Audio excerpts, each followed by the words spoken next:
Yo, Cass asked me the other day, do I know anything about Tin Collector? Do I know anything about Tin Collector? Check this out. There's Rob 1. He's the mental dude of the group. He's always keeping things moving, always got something new and fresh for the group to go through and whatnot. Then you got Bones. Bones is like the energizer bunny out this cat. Crazy energy, crazy energy. Then you got Flows. Flows is a pretty dude. You better keep your daughters at home. Then you got Shelly Dee, hot like fire, crazy model, whatnot. And she does her thing and make it do what it do when it do. And then you got Sion. Sion's a multitasker. He's doing like 10,000 things at one time. Last but not least, you got Emery. He's the singing dude of the group. But he does what he do when he do when he do what he do. Yo, matter of fact, I can show you better, I can tell you. It's another one of those seduction. Texas dude. Come down to the tunnel. I got these cats coming down to the tunnel at 1 hour. 1 hour. Show you better, tell you. Let's go. Money. CMG the team, none contest that. Cause when you disrespect that, could be the same place where your ass rest at. Chill nigga, but on stage I get hyper. Hating him cause I mastered the pen like a lifer. Flow flames, you in my lane, I'll ignite ya. Kill them to their heart, acapella like a cipher. Fame that means no beat, still all about my green like me, no beat. Ball swim through the track like a shark fin. About to blow like grenades with a lost pen. All thin, I don't fuck around, I be all in.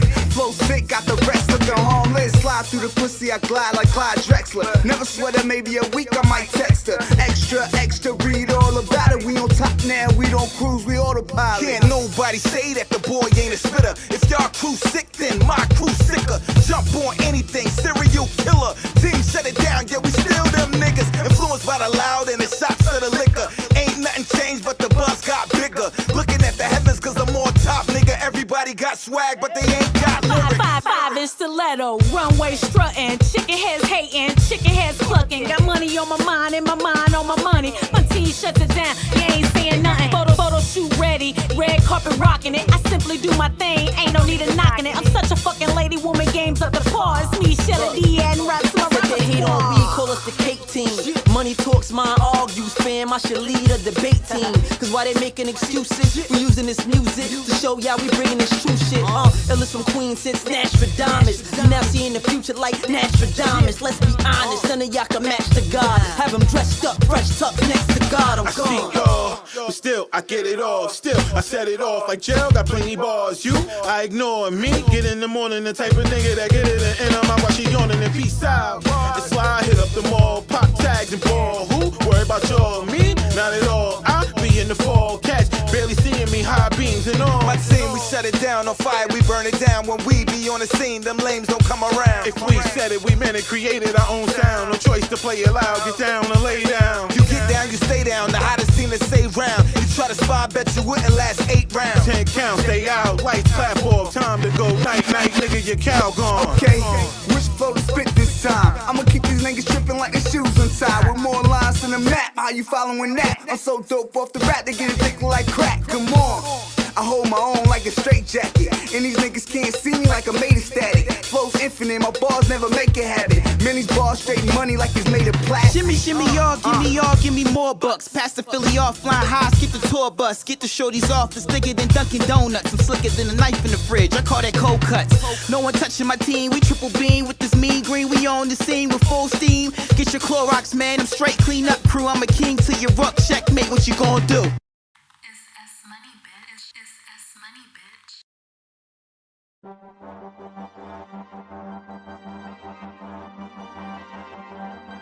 Kick the truth to the young black youth. Proof. Kick the truth to the young black youth. Proof. Kick the truth to the young black youth. Proof.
What's up? How's everybody doing tonight? Is the Proof in the Pudding podcast show, and I go by the name of Sion 919, and I'm excited about today's show because we got a very special guest on the Proof tonight. This is my sister in the building, hot like fire, promoter, model, NC icon, and more. Yo, I love this lady. I love her to death, yo. So, yo, without any further ado, for the people that may not be familiar, let's let them know a little bit about you, Shells. Welcome to the show. You know, the one and only Shelly Dee. Call me Shelly. However, just don't call me broke. You know, I would say from Tampa, but we can't say that no more. I was born in Virginia, raised in Tampa, Florida, but been in North Carolina longer than them both. Wow. So, stand up. You already know. And you've been doing your thing for a while. Before we get started, I definitely want to salute you, yo, because you behind the scenes, but you always on the scene. You definitely be doing your thing for a while. So, yo, let's take it back to the very beginning. Let's let the people know, how did you first get into the music business? Dang. I stayed back in, 2005. Right. I just started going out to the parties, started seeing everything that was going on, talking to the DJs, talking to the promoters. You know, once you know everybody, you tell everybody this was a good event, and you realize, okay, the next event popped off better just because you told them about it. You're like, well, let me see what kind of parties I could throw.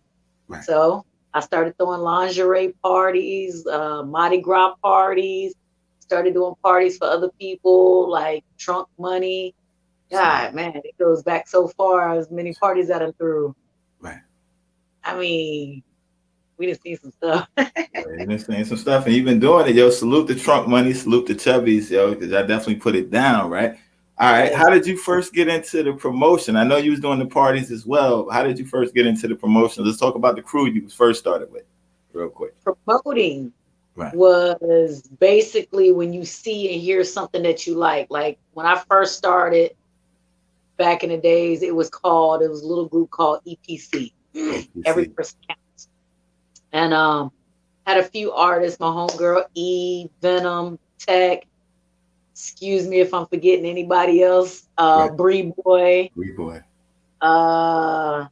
I don't know. It was just them people together. Even though it didn't sound like they were in a group together, they definitely they had some fire. You know what I mean? You had one little Hosta Diddy one. Funny. Her name was Hosta Diddy. You know what I mean? You had Tech. No offense, you know, I used to always tell him write for other people or whatnot. He had some lyrics about himself, but a lot of people didn't think the voice was there. Right. You know what I mean? You had Venom. Venom, to me, Venom was fire because you didn't expect that coming from a white boy. You know what I mean? And when I would hear them and listen to how they wrote, I was like, wow, if they had a good enough producer, a good enough beat, you know, the sound, all that together, they could really pop. You know what I mean? So I kept talking to the DJs. I kept talking to, certain people, and they were like, do this, do that, lead you to the right way, and boom. Yeah. Tell you, a lot of people got talent. Mine is my mouth. No pun intended. But it is what it is. Yeah, and that's a fact right there. So you're talking about EPC. They was definitely doing their thing. Salute to the whole crew right there. Let me ask you, what were some of your favorite moments of that time frame in your life? What were some of the best memories that you had? The live shows. Because no matter what happened behind the scene, you know what I mean? Like there's personalities that either meshed or didn't mesh, situations that meshed or didn't mesh, but you would never know on stage. You know what I mean? So a lot of them were like, damn, I don't like them today, but as soon as the music play, they come on stage, everybody forget everything, and then it's like, oh God, family reunion. Love it. You know what I mean? So they always say music heals a lot, but I'll tell you that's basically what it was. Yeah, and that's a fact right there. A lot, like you said, a powerful thing right there behind the scenes. A lot of people don't see what goes on behind the scenes, and we're gonna talk about that as well. We're gonna get to that later, the things that go on behind the scenes. But again, salute to EPC. Salute to that time. And how has music changed, the scene in North Carolina from back then to now? How do you think it's changed? Honestly, this whole time is sensitive. Like 2021 is sensitive. I'll be real. You got a lot of artists out here who got some good talent about them. they don't articulate their words well. If I listen to your music and I don't know what you're saying in it, right. Next, articulate your words well. You know what I mean? Or if it sounds like you recorded it at home back when we hit play, stop, pause, whatever the word, the three that we would hit. Right. Your sound is not good. Then you got these people in your background because they rock with you. Their judgment is impaired, or they don't have the balls to tell you, I see where you're going, but you need some work. You know what I mean? We too scared to tell people out here because nowadays we get ridiculed for opening our mouth talking about how we feel. But if the music ain't popping, it's not popping. That's why the music out today is where it's at, because people want real and they like that jibber jabber BS baloney now. Right. And it's like you got all these real artists out here sitting back on their thumbs, becoming 40, 50-year-old rappers because, they don't want to give up their dream. Right. And that's a fact right there. And the game has definitely changed. Like you said, is nowadays everything is microwave, everything is overnight. Anybody can rap now. Back in the day, you actually had to have skill. You actually had to pave your way, put your dues in. You had to have skill. My whole thing about music, I love music probably before I came out the womb. My mother said she played music all the time. Right. But my favorite thing about music is the instrument. The instrument. How many artists today use real instruments? Not too many. And I'll wait. How many artists today know how to play real instruments? Yeah, not too many. It's here and everybody there. Soundboard, put this together. That's not music. That's sounds. Right. That's not music. Oh. You know what I mean? Like the bands, that's music. Like even down to the harp, saxophone, flutes. What wasn't it Lizzo who came out with the flute? I think it was. And then she blew up off of that. Everybody thinks she blew up off the fact that she don't put clothes on and she out there big and all proud or whatever. Nah, that flute set her up on every platform popular, like, period. Right. When everybody heard that and she went and did that little hip hop joint, what? That was an instrument and you don't see it no more. So these young kids out there like, oh, look at that. Yo, she played the flute. But in school, they hated the flute. They ain't want to be stuck with that. They ain't want to carry that around or nothing like that. Nah, that's a fact right there. The instruments. Get back to the instruments, y'all. Yeah, and that's real right there. So let's talk about some of your musical influences, because I know one of your favorites is probably your favorite. I would say Prince. I'm just jumping out the window, but I would definitely say Prince if I had to pick your favorite. Hold on. Let me tell y'all. Let me tell y'all about my brother Prince.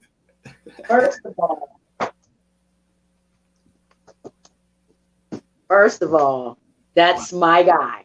I love everything about this man. Not on no relationship, personal stuff, because truth be told, I used to ask my mom, are you sure you didn't trade my brother in for him? Wow. She's like, the age don't even match. What is wrong with you? And I'm like, are you sure? Just be like on my side and say, yeah. Because I feel like, we were related. You know what I mean? Right. He spoke through his music. And it's like I defended him all my life because everybody's like, oh, he gay, he this, he that. Why would he does behind closed doors bother you? Does his music rock? Do he got more vagina than what I got between my legs? Yes. Yes, he did. Yeah, he definitely did. Prince is the epitome of music to me. Outside of that was Mike. You know what I mean? Michael Jackson. Music will never be the same as it was back in the days on God. Yeah, never. Man. Nah, that's real right there. So, before you became Shelly Dee, right? Let's talk about your early beginnings. Like, how have you changed over the years, back then to now? Let's see. I was a little raggedy, little thug in Florida. You know what I mean? Like, I kept my little BS from my good friends or whatever, doing the wrong things because we moved from Virginia. So I was a little hothead. Right. Like to run away, like to do things that I ain't had no business doing. Hell, went to my first rave when I was 15 years old. Wow. Tampa's a fast place. Florida in general is a fast place compared to Virginia or North Carolina. Right. So when I tell you, man, I seen some stuff down there. Shoo. Yeah. I done been in some situations that I cannot even fathom today. I could write a book and y'all buy it and not even know it was me. Wow. Yeah. And that's real. Now that's real facts right there. So if you had to pick, right, some of your favorite moments and memories that stood out the most in that time frame, when adolescent years, we didn't, tomorrow didn't matter. We were living without cares. We didn't have responsibilities and stuff like that. What are some of your favorite memories of your childhood? My childhood, fishing with my daddy. Fishing with your dad. My mama doing my hair, even though, she, I love my mama. We're gonna leave it at that. My mama white, y'all, just in case y'all ain't know what that meant. And my hair is not white. Right. But oh God. Kid wise, I really didn't have a bad kid wise. It was behind the scene, certain things happened to me growing up that it took me all my life to figure out why I'm the way I am. I'm a victim of molestation. I could talk about it now because everybody needs to know it's more common than what we know. Right. It was somebody family related, not blood related, but definitely married into the family. And it happened for a long, long time because I didn't know it was wrong. And I was a child, a very, very, very young child. Right. But Florida woke me up to all those things. So, of course, moving to Florida, meeting the people that I met, Eileen Collins, she don't even know to this day she the reason why my situation stopped when she told me people aren't supposed to do that to you. You know what I mean? So that's why I'm a little brash. I'm a little agile. I'm not your feminine girl, so to speak. You know what I mean? I'm a little rough around the edges, and I'm okay with that. It took me a long time, but I'm okay with that now. You know what I mean? Tomboy, like to get my hands dirty, love to fish, stuff like that. Favorite adolescents though is the people who I met. Like, can you say you got to smoke an actual blunt with Sticky Fingers, with Method Man? You actually got to look eye to eye with Mary J. Blige when she came in the door to get Method Man. Never seen them both again after that, whatever. Or being on the Causeway and St. Pete with Shaggy and Ray Vaughn. You know what I mean? Or, being in the same club, and I should have asked my homegirl what the name of it was in Florida. I forgot. It was over 20 years ago, where before Biggie separated by himself, he was with Junior Mafia, and he was up in there. Right. And he thought I was a waitress. No, but I'm 15 years old. Oh, wow. I shouldn't be. Right. You know what I mean? But when I can tell you, I have some fascinating moments inside this nugget right here that you would have to see it in a picture album or on a screen or something. Right. Literally. Yeah. Good stuff, bad stuff, doesn't matter what it is. Like it's been the best and the worst of a lot. And that's the thing. One thing about you, you're real and you're honest. Right? You've always been real, you've always been honest. And a lot of people can't handle truth nowadays.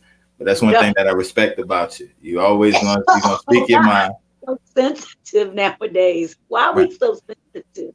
Where's our backbone? Gosh. Yes, I try to keep it honest. I smoke too much not to. Yeah, and that's a fact right there. So it's like, just thinking about some of the experiences, it kind of sets you up for what you were going to be doing later in life. At that time, did you ever even imagine that you would be in the entertainment business? What did you think you would be when you grew up back then?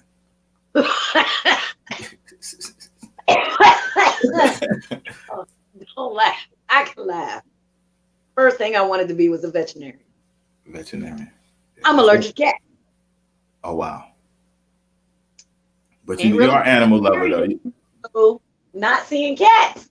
So that was knocked out. Then I like teeth. I got to think about teeth. Pretty teeth. I love teeth. So I was like, ooh, I'll be a dentist. Then it came to this little point where you have to extract teeth. Wow. We're not doing that. I'm not extracting no teeth. I want to clean teeth. I want to make your teeth pretty. I don't want to pull nothing about your brain. I'm cool. I'm all right. Right. Yeah. So the industry that led me to the accolades that we have, the people I work with, I didn't see that. I honestly did. You know what I mean? I thought I was just a party girl, like to be out and about, people person. Then working with them, I was like, okay, y'all actually listen. Some of them. You know what I mean? Yeah, some of them. Yeah. And that's the thing. You're a driver too, so you didn't want to drive back then. You seem like you're a NASCAR nowadays. So back then you ain't have no NASCAR dreams? Man, let me tell you. I literally, back in the days when I was in Florida, and she still drives right now, Eileen Collins.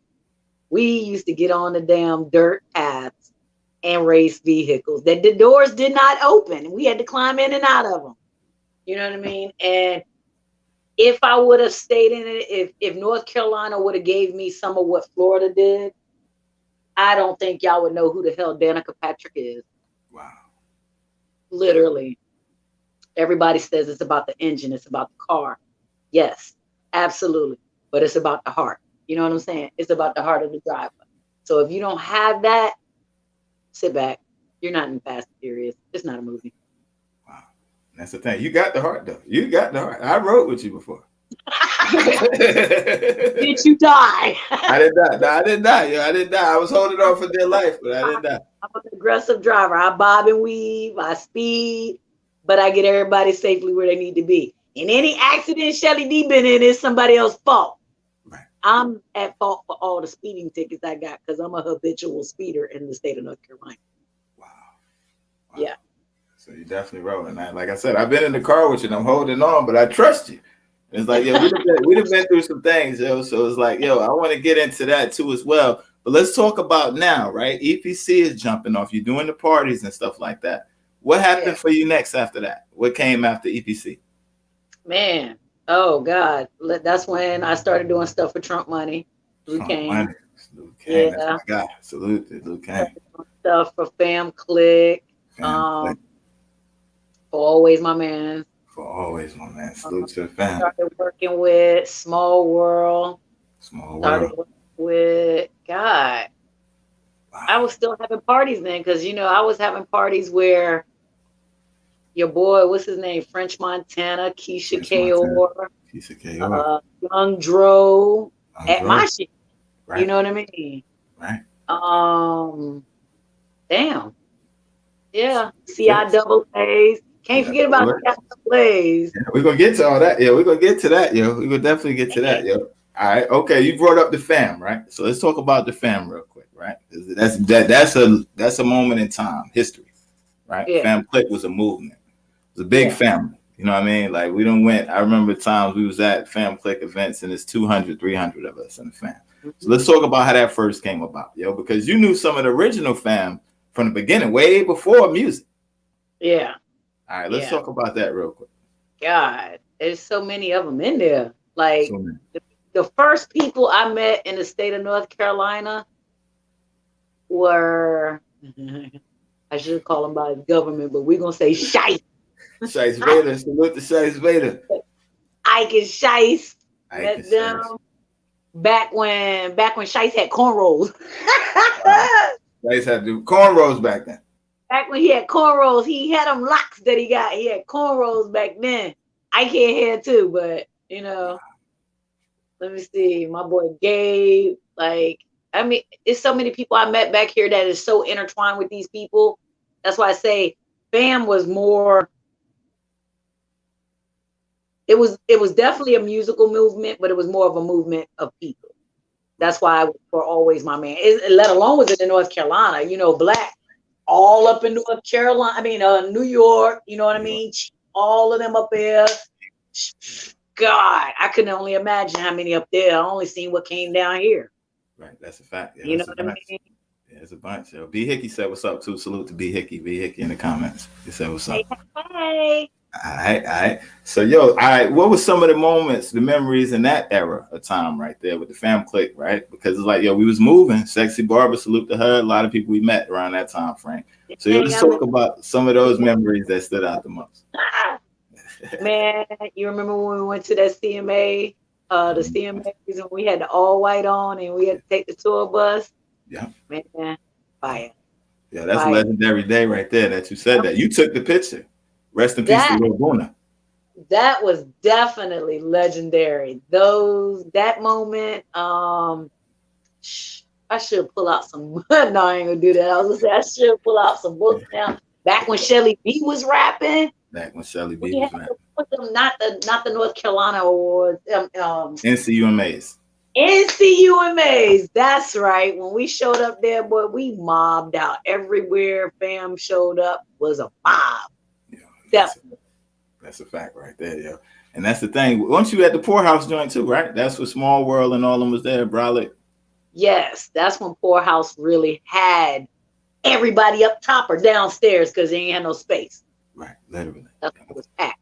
Yo, it was capacity right there. Yo, so that was World. He ended up performing there too. Small world, yeah, definitely. Yeah, yo, he ended up performing there. I want to say Brolic performed there. I don't remember, but I think Brolic did perform. I think Brolic did perform that day. Okay. And you known them for a while as well. Oh, I've been knowing Derek a long time. His mama used to do my hair. Wow. You know what I mean? Right. Back when I used to get relaxers, Deborah used to do my hair.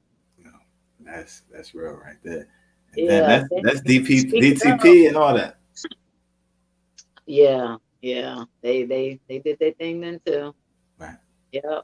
He wanted to, oh my God. You bringing back so many memories right now. Let me find out. We go. We celebrating, yo. We celebrating life, yo. They need to know because we would think, oh, yo. In a minute. I wonder how P doing. Woo. Right. Wonder how he doing. Well, y'all playing some defense. Sorry, y'all. My game is on. Yes. Bucks all day. Hold up. All right. That's what Yeah. Doing. How you doing it? Yeah. And right. You know what? Ain't no bandwagon here. I've been with them since they suck. Nah, that's a fact right there. You've been with them as long as I know. Now I ain't gonna say when they suck, but as long as I've known you, you've definitely been a Tampa Back fan. when they had the bright orange, when we sucked, I was still a fan. I was up in that old stadium, riding around on golf carts, meeting all the players and stuff, because I live straight 7 minutes down from the daggone old stadium. Wow. Okay, so let's talk about you're a diehard football fan, right? So I know some of them memories stand out. What were some of your best moments at Tampa Stadium? What games, if you remember any of them? Oh my God. Specifically, now because I'm old as hell, the last damn game. Wow. And I was at the new stadium and never been to the new stadium before. Right. My stadium that I grew up in is now the parking lot for that stadium. Wow. Wow, the parking lot. And we on board baby touchdown. Thank you. Yes. All right. Wow. Let me see. God. They've done so much outside of there that you really wouldn't nobody remember anything because it was so much smaller for one at the older stadium. There's a whole new stadium now for those who do not know. Raymond J. Stadium is not the stadium that it was back when I lived down there. You know what I mean? Oh, not. When I'm telling you, I'm looking at this stuff like, wow, I feel like I've never been here before. I don't know where I'm at. Can't go back home saying you're from Tampa. This is a whole new thing. I can't even, the games, the yelling, the food, that's what I remember about the old stuff. Right. I don't remember nothing but the ugly outfits. You know what I mean? Because you've seen that everywhere. Everywhere you walk, the old, pictures. They had a lot of black and white pictures in there too. So, because, the team was old as hell. Now we got teams. Too ready. That's a fact. Long time coming, but I got them. Hey. I got them, It took 20 years to get that sucker, but still, we good. Definitely doing it. I'm definitely doing it. So, all right, you're definitely a diehard fan, right? Yes. So, okay. All right, definitely a diehard fan. Like, you're one of the females that I know, right? That's probably more into sports than men. Some men. Yes, I watch all games, not just my team. Yes, I love football. Wow. So, all right, what first got you into football? How did you first get into football? Like, my dad, I grew up around men, and all they did was watch this stuff. So I had to, and I'm a question to ask. If I don't understand, right, I'm gonna ask my questions. Please believe that. If it's not too personal, I'm gonna ask. So I'm like, first question, why they pants so tight? Okay. Next question, why they got heels on their shoes? Right. Okay. Next question, why is there so many heels on their shoes? And none of the questions I asked was done to my dad. So he would break it down and explain it to me. And once somebody has knowledge of what they asked and they interpret it, they understand, it hungers them for more. You know what I mean? So learning about that, like my dad was a die-hard Redskins fan. Yes, I'm still going to say red Redskins. Okay? Washington Redskins. Hey, I'm Monacan Indian. I got the card to prove it. I'm not one of those that say it. And I don't care that they were called the Redskins. Right. Yeah. Anywho, diehard fan. Growing up, it wasn't the Bucks. I never moved to Florida. It was Green Bay. Don't ask me why. Green Bay? That was my team. My dad said it was because that was my favorite color. I love green. Right. So we just went with it. You know, then I moved to Florida, went to my first game, and it was like crack after that. Oh my God. Wow. This is the shit I was watching on TV forever, and this is what it's like going to a live game. Fuck the TV. I don't want to watch it on TV no more. Right. You know? It was great shit. The atmosphere being around it. Yeah. That's the thing. So, right? So you was in Raleigh when you met Shice and them, right? Yeah. Okay, so then you moved to Cary from there. Where did you go from Raleigh? Nah, from Raleigh, I moved to, what is it called? Franklinton. Franklinton. Yeah, I moved up with my mother. She had just recently got married, and I had just got knocked up. Right. So, yeah, moved to Franklinton and had my baby, and that's in the country. That's when you realize, hey, you ain't got no car. Who gonna come see you? Right. You know. That's a fact. Get you a car. All right. So you said a powerful thing right there too, right? And back then, ain't no bus come out there either. It didn't even come to Wake Forest back then. Nah, I wasn't no buses back then. All right. So let me ask you, how did motherhood change you? How did motherhood change the Shells before motherhood to Shells after motherhood? Oh, easy. It tamed me. Being a mom tamed me. Like, there was so many people, oh, it's so hard. You can't do this. You can't do this. You can't go anywhere. I asked my mother, like, bro, my son went with me everywhere. The whole me being pregnant, farce. You women who love to be pregnant, knock yourself out. I commend y'all. I learned from mine. I did not enjoy it. He was early. I was in pain. I never want to have another one through me again to get him here. But if y'all give me y'all baby, Shelly Dee will be a mommy again. Come on, bring them on over. They're not coming up out here. But it tamed me. It really tamed me because I got a lot of rage in me. A lot of anger, unappreciation, uncertainty, all that will, I ain't gonna say damage nobody because I'm far from damage. I don't care what nobody say. We got to stop using these words, people. But we could be bent, not broken. You know what I mean? And a lot of things that bend you growing up, you just got to learn to maintain that shape. You know what I mean? So you can't say I'm broke. Being a mom definitely tamed me. It taught me things that the streets or school couldn't teach me. Right. You know what I mean? And everything that I wish in my childhood that I can, refrain from doing with my son, I did. Most people would be like, oh, you can't do for your kid what this and this. Yeah, they can. That's their kid. They can do whatever. You know what I mean? I live in a home where no matter which parent you were with, they talk shit about each other. You know what I mean? Regardless whether it was true or just to get you on their side, I always swore I would never do that. And I was so real about mine that my son's father just disappeared. And when I say we didn't talk shit about you, we didn't talk about you at all. You had to re-meet your son at 3. Yeah. Wow. And that's the thing right there. That's the thing right there. And you've been doing it all these years. Like I said, as long as I've known you, you've been definitely holding it down. You're single mom and stuff like that. So let's talk about that real quick, right? A lot of people, they don't give the women credit, right? It's a lot of hard work. It ain't easy being a single parent. So let's talk about that. And you raised a man now. You went from a little boy to a man. He definitely dope. Salute to CL. So, let's talk about that. Like, what was that experience like, for the people that may not know? I want to tell everybody my situation was different. It wasn't hard raising a child. I don't care what nobody say. What got hard is when he got his own mind. Right.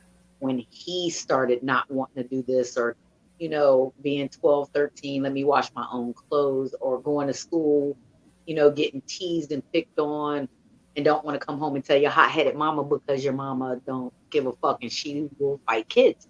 Right. You know what I mean? So you would keep that from me type shit. So, okay, well, if you don't want me to fight the kids, tell their mama to meet you at the store and I'm gonna bust her ass. You know what I mean? Regardless, I only got one. Y'all got multiples to go around. I only got one, and I'm gonna protect mine at all costs. So, you know, it wasn't hard until he became a teenager. He became a teenager. That's when I was like, damn, we don't like the same stuff. We don't do stuff. He don't talk. He's just a quiet person. I was like, did I do something wrong? You know what I mean? So it makes you second guess yourself a lot. But you got to keep in mind they got their own personality. They're a whole body. They're a whole human. You know what I mean? You can't expect it to be like it was with my mom. You know, my mother was my best friend. And growing up, we had our little differences in Florida. You know what I mean? That's when I was a complete asshole. But my mother was my best friend. So it's like, I guess I anticipated that with my son, and it didn't happen. Right. You know, so that's where things started getting difficult to me. And all I can say is, when they young enough for you to jump on their bed, take pictures, cuddle, and kiss with them, hey, do it as long as you can. Because if I go in there and jump on my son's bed right now, he gonna look at me like I got 4.5 heads on top of my shoulders. And I'm that mom. I definitely jump on beds and do stuff like that. That's the thing. That's one of the greatest feelings right there. It's like, you know, bringing life into watching that life, you know, grow up. And it's like being a part of that is a beautiful thing, even in that. Like, I had a chance to see him a couple of weeks ago. Well, it wasn't even weeks ago. It was a couple of days ago, actually. It's like to see how he's grown up, how big he is, and it's like how far he's came. That's a blessing, and I salute you because I seen you along the way. And it's like, yo, you always put your kid first. And it's like you said, I'm one of them parents that'll fuck a kid up. Yeah. And you mean, you definitely mean that. Oh, let me tell you, I had an incident, and in case there are people out there listening, and this was your kid, yeah, it was me, and I'm not hard to find. So back when my son was going to daycare on Green Road in Raleigh, right, he used to come home and be teased because, you know, my son had a stroke in the womb, so his bone structure was off. And so, you know, kids, they ain't got no, you know, they ain't got no cooth. They gonna say whatever's on their tongue, or whatever. And the kid used to tease him about his looks, and he came home one day and told me, I was like, oh, let's go back. Come on. Yeah, grab the keys. Let's go back. We went back to the daycare. Right. I said, point him out. He pointed that little boy out. I had to get my breath at first. I was like, that one? For real? This is gonna be so easy. I took that little boy. I said, come here. Let's go to the mirror. I said, you see that? You see, you know, you look, do you see that little reflection looking back at you right there? Before you go and talk about mine, please understand you look like the little monster from Monsters Inc. You just got 2 eyes. Please hold on. You know what I mean? Like, literally, you ask my child, like, no bullshit. First of all, you want to tell your mommy or your daddy or your cousins, your auntie and your sisters and your brothers, please do so. We'll be here at the same time to pick my son up again tomorrow. Never heard. I don't care. Y'all could be sensitive. Y'all could be whatever. That's mine. Because if I didn't protect him, if I didn't do anything, he killed himself. Y'all not going to be pleased. If I didn't do anything, if I didn't protect him, if I didn't say anything, and he went in there and blew some shit up, y'all gonna say it's my fault. So I'd rather take that charge. Oh, y'all, you know, you went in there and said something to another kid and then threatened his mama. Okay, I got bail money. Where we going? Right. Do I need to take my laces out now or later? Right. No, that's a fact. That's a fact right there. You just said a thing. Oh shit! As parents, though, that's our job. We are to protect them. Whether they threw an interception or some shit. No, they got a touchdown and he was wide open. Oh shit! All right, okay. So all right. So they got a touchdown. They dropped the ball right there. So we talking about parents not dropping the ball, not leaving them open because danger's all around, right? So all right, let me ask. Over the years, what are some things you've learned as being a parent? What's some things that you've seen that a lot of people may not know? Young parents that's growing up, some mistakes that they may make. What's some things that you learned? What advice would you give them? When your child shut down, it's a reason. Don't ever let your child shut down. If your daughter, if your son come to you and they say something and you be like, nothing, them, or he didn't do this or he didn't do that. Listen, if they say something one time and you downplayed it, they're never going to say it to you again. Ever. Believe your children. Believe your children. If you don't believe your children, who the hell else will? A person who will snatch their ass up. Believe your children. That's what I can tell every parent. Believe your children. Be attentive to your children. Don't think just because, oh, they're not going to leave the yard, you can go in there and grab something. There are so many people out there that you don't even know today, literally, that have missing people out there, or neighbors or people in their own family where these kids are missing. This ain't nothing new in 2021. I was locked up in W2 boards. It was this place for minors, 21 and under, in Tampa, Florida, where when you do bad shit, you go there for 21 days. Okay. Wow. I was locked up in there with this girl. She was pregnant with her third child. When you asked her where she was born, she don't know. Why don't you know where you were born? Right. Why don't you remember anything from when you were 13 before? Right. I used to ask them questions like at the end of the day. That was back in the 90s. Okay. Right. When I was in there in the 90s, she don't have none of that. She in there because that she didn't have a social. She didn't have none of that information that you need. Why? Because to this day, I said she was a sex trafficker victim. Period. She don't know nothing about her past. Nothing. All she knows is she got, but she was, I think she was 15. No, she was 16. I was 15. I had a really shitty 15-year-old. Anyway, she literally had no knowledge of her past. That shit is so common. When I tell you it's so common, the pedophilia, the molestation, the snatching, the sex trafficking, it's just so many cameras out now. That's why it's so visible. To any parent, be aware. I don't care if you got a boy and you think, oh, they don't get touched, they don't this. Girl, bye. Boy, bye. Be attentive to your children. When they speak, listen. Right. Always. No, that's a fact right there. And it's definitely real when you talk about human trafficking and molestation, abuse, you know, it's things that kids suffer in silence. Because like you said, they feel like they can't go to the parent, or sometimes they're afraid of what the parent do. So I had to learn, you know, saying certain things in front of my girls. Like, if somebody do this, I kill them. I would do this, da, da, da. Now when the situation happens, they try to protect the parent. I don't want to tell dad because dad's going to go off the handle. I don't want him to get in trouble. But it's like, as a child, that's not your call to make. The parent's job is to protect you. That's so right. Let me be that deciding factor. Let me have that choice. Don't take that from me. Yeah, and that's a fact right there. That's definitely a fact right there. So, yo, they also, when we were talking about Fam Click earlier, I want to jump back to that because they made a song about you. They made the Hot Like Fire joint. Black Storm, brother man. Black Storm the Boss. Black Storm the Boss, man. Yeah. Storm Black. That was pretty dope. Mika Swain, I think, was in that too. Mika Swain. Yeah. How did that feel? How did that feel, yo? And I know it was like a shout out, and it was, you know, it was a song, but it was a shout out included at the same time. How did that feel? Fire. It was fire. I think that was the first video where I realized I'm not as feminine as all these females around here. They were walking around and I seen what they were wearing. Man, let me tell you, I was like, that's why I'm a behind the scenes person, because it was, you know, that flashy showboat shit, that's just not me, you know what I mean? Your brother chiming in. Your brother chiming in. Oh, Pommy, bitch ass. You better be glad I love him. Yo, salute PK. Glad I love him. Yo, he tried to play me tonight and didn't want to chime in. Boy, bye. He supposed to be over there? No, he could have answered the phone. PK is a son of a bitch when it comes to answering the phone. But we ain't gonna call no names out because I'm sure Shorty sitting there hoping that I do, bitch, bye.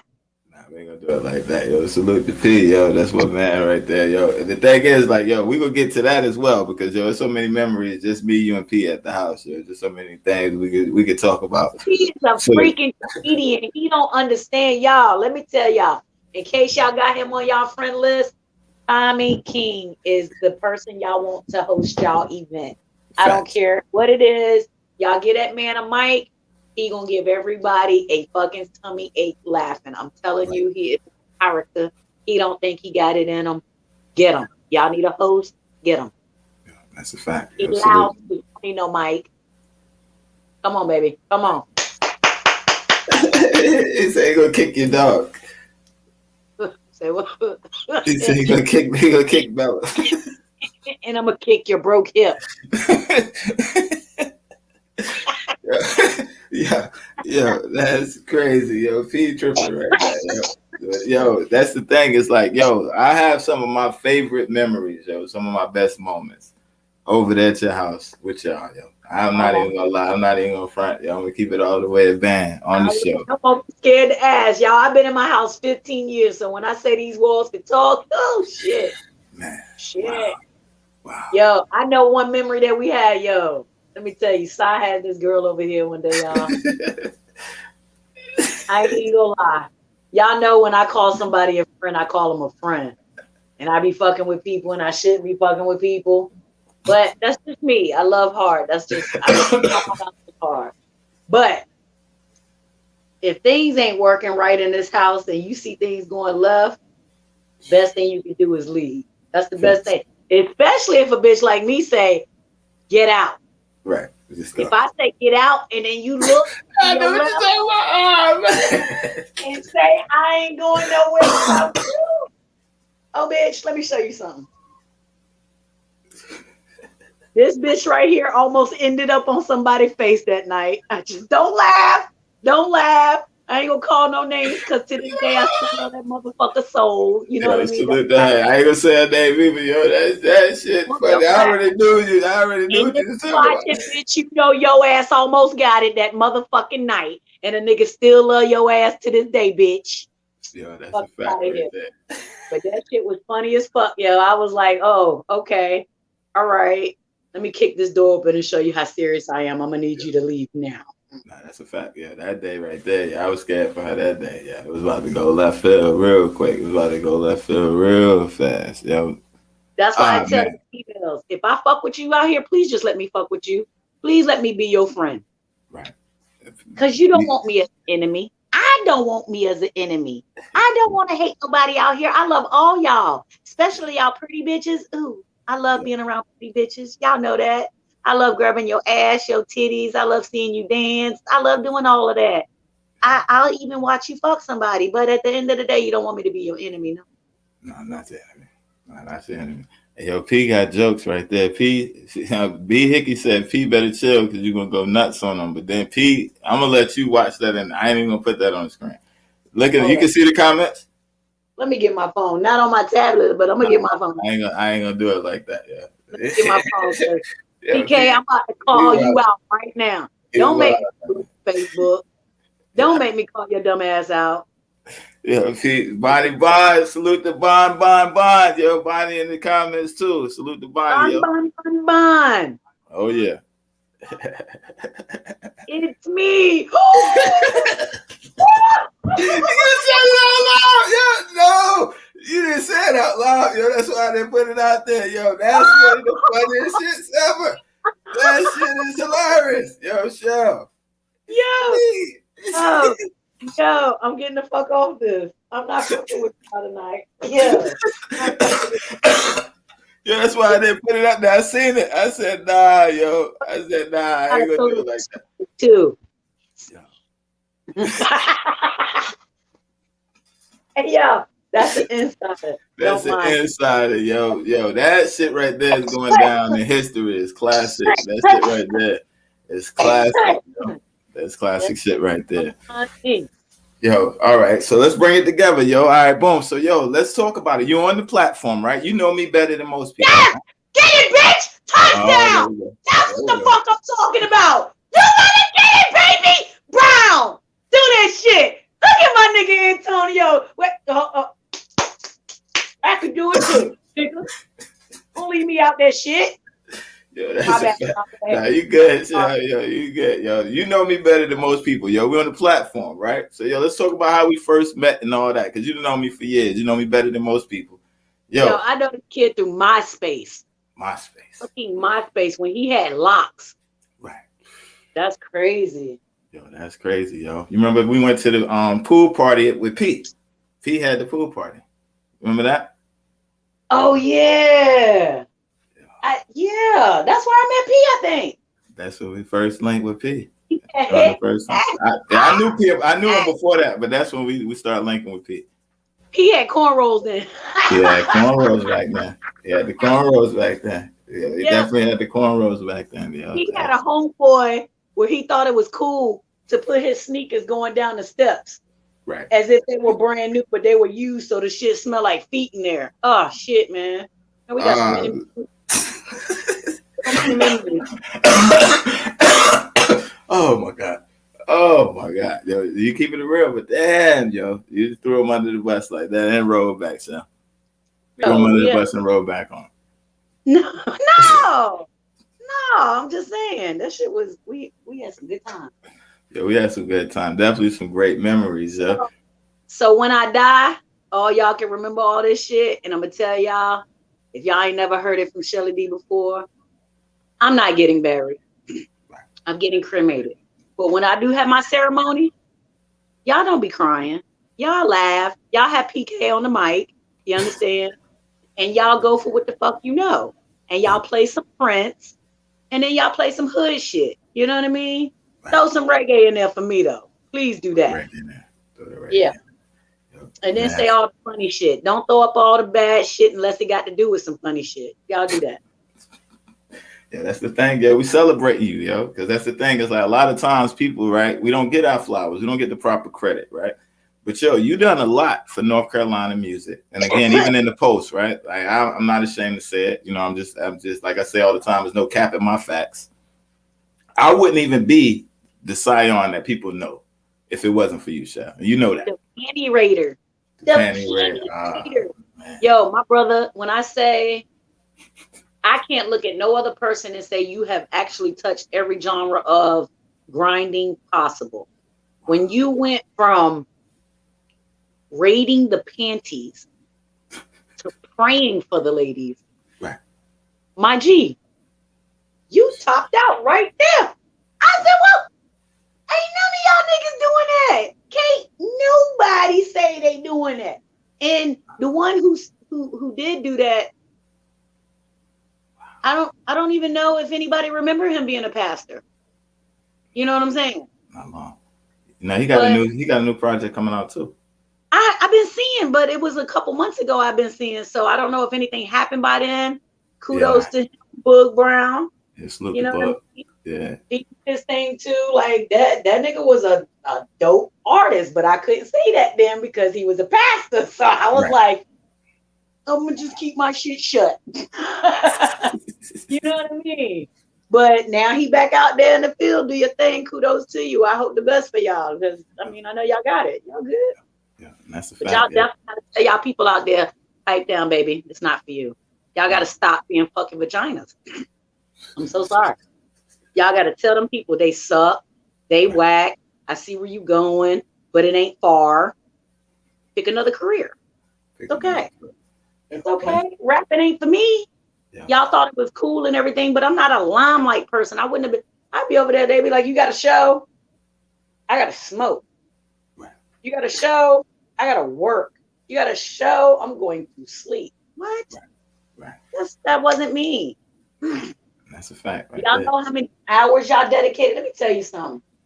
I seen a lot with fam and all, but I seen more with Team Collective because it was a personal situation. We knew each other outside of music for many multitudes of years. So to see the good, the bad, and the ugly, and then to see y'all come out on stage and do y'all shit, I'm like, wow. Don't nobody know that y'all was almost throwing blows like an hour ago, right? You remember Charlotte? You remember Charlotte? Hotel window. This bitch almost got thrown out the fucking car. Don't nobody know this shit though, right? Okay. Yeah. You remember Charlotte? You remember the room in Charlotte? Man. That was CMA weekend with French Montana. I remember your ass was asleep under the covers for a while until your ass came out like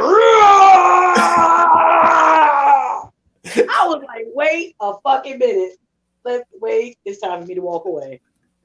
Y'all niggas is G's, yo. That's what I said. I don't know nobody else that can literally have disagreements like that, and it looked like y'all about to go for blow, and then 20 minutes later, y'all, all right, y'all, we got to show you ready. Right. What you mean, are you ready? Y'all good? Yeah, we you straight? Would y'all smoke a blunt? Okay. Fuck. Great times and great memories, yo. And that's the thing, yo. So let's talk about that, right? Because, yo, again, I was saying I was giving you your flowers because a lot of people don't know, right? Like, yo, through a lot of it, right? A lot of the stuff, like I remember even sleeping on your couch, riding with you to shows when I ain't have a way. You seen me walk into the crib, and you know me better than most Nigga people. had the built legs in North Carolina. Telling you that nigga will walk a marathon around y'all hoes. Word up. Yo, That walk Durham to Raleigh to Cary to fucking Franklinton. Ask about it. Yo, shit was real back then, yo. But the thing is, yo, you remember we had some epic moments. I remember one time, Cartier recorded at the crib, and I needed to record him. You let me record him at your crib, like, yo, yeah, you know you can, bro. And we recorded. I think that was like one of his second joints. You remember that? That was that motherfucker. Cartier was really that guy. A lot of people slept on him. A lot of people cherished him and appreciated him. But that was that man had a voice on him that could have took him so far. Like, I will never forget Just Don't Spill My Drink. I will never in my whole life forget that song. That nigga made that song up on my birthday while we were dancing, and he ain't want me to spill his drink. That's a fact right there.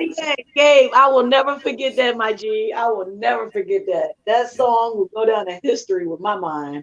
Yeah, and that's a fact. And that joint was a banger too. All his shits were. All his shits was. And then he learned to play instruments. He learned to play that guitar. It was over. Everything. It played that shit backwards. What? Who the fuck plays the guitar backwards? That guy. That guy. Hard. Yeah, and that's a fact right there. Yo, so you've been around, you know what I mean? It's like, yo, I don't want to throw nobody out there, but it's like I met a lot of famous people in the North Carolina business industry through you. You connected out here, sir. True. Not just Raleigh, like your name ring bells all the way to Charlotte. You connected, plugged in. I know some folk. It's good knowing. Yeah, you know some people, yo. And the thing is like, yo, I definitely want to say it publicly, right? Because people need to know, like a lot of the things that Team Collective did, yo, we wouldn't have been able to do if it wasn't for you.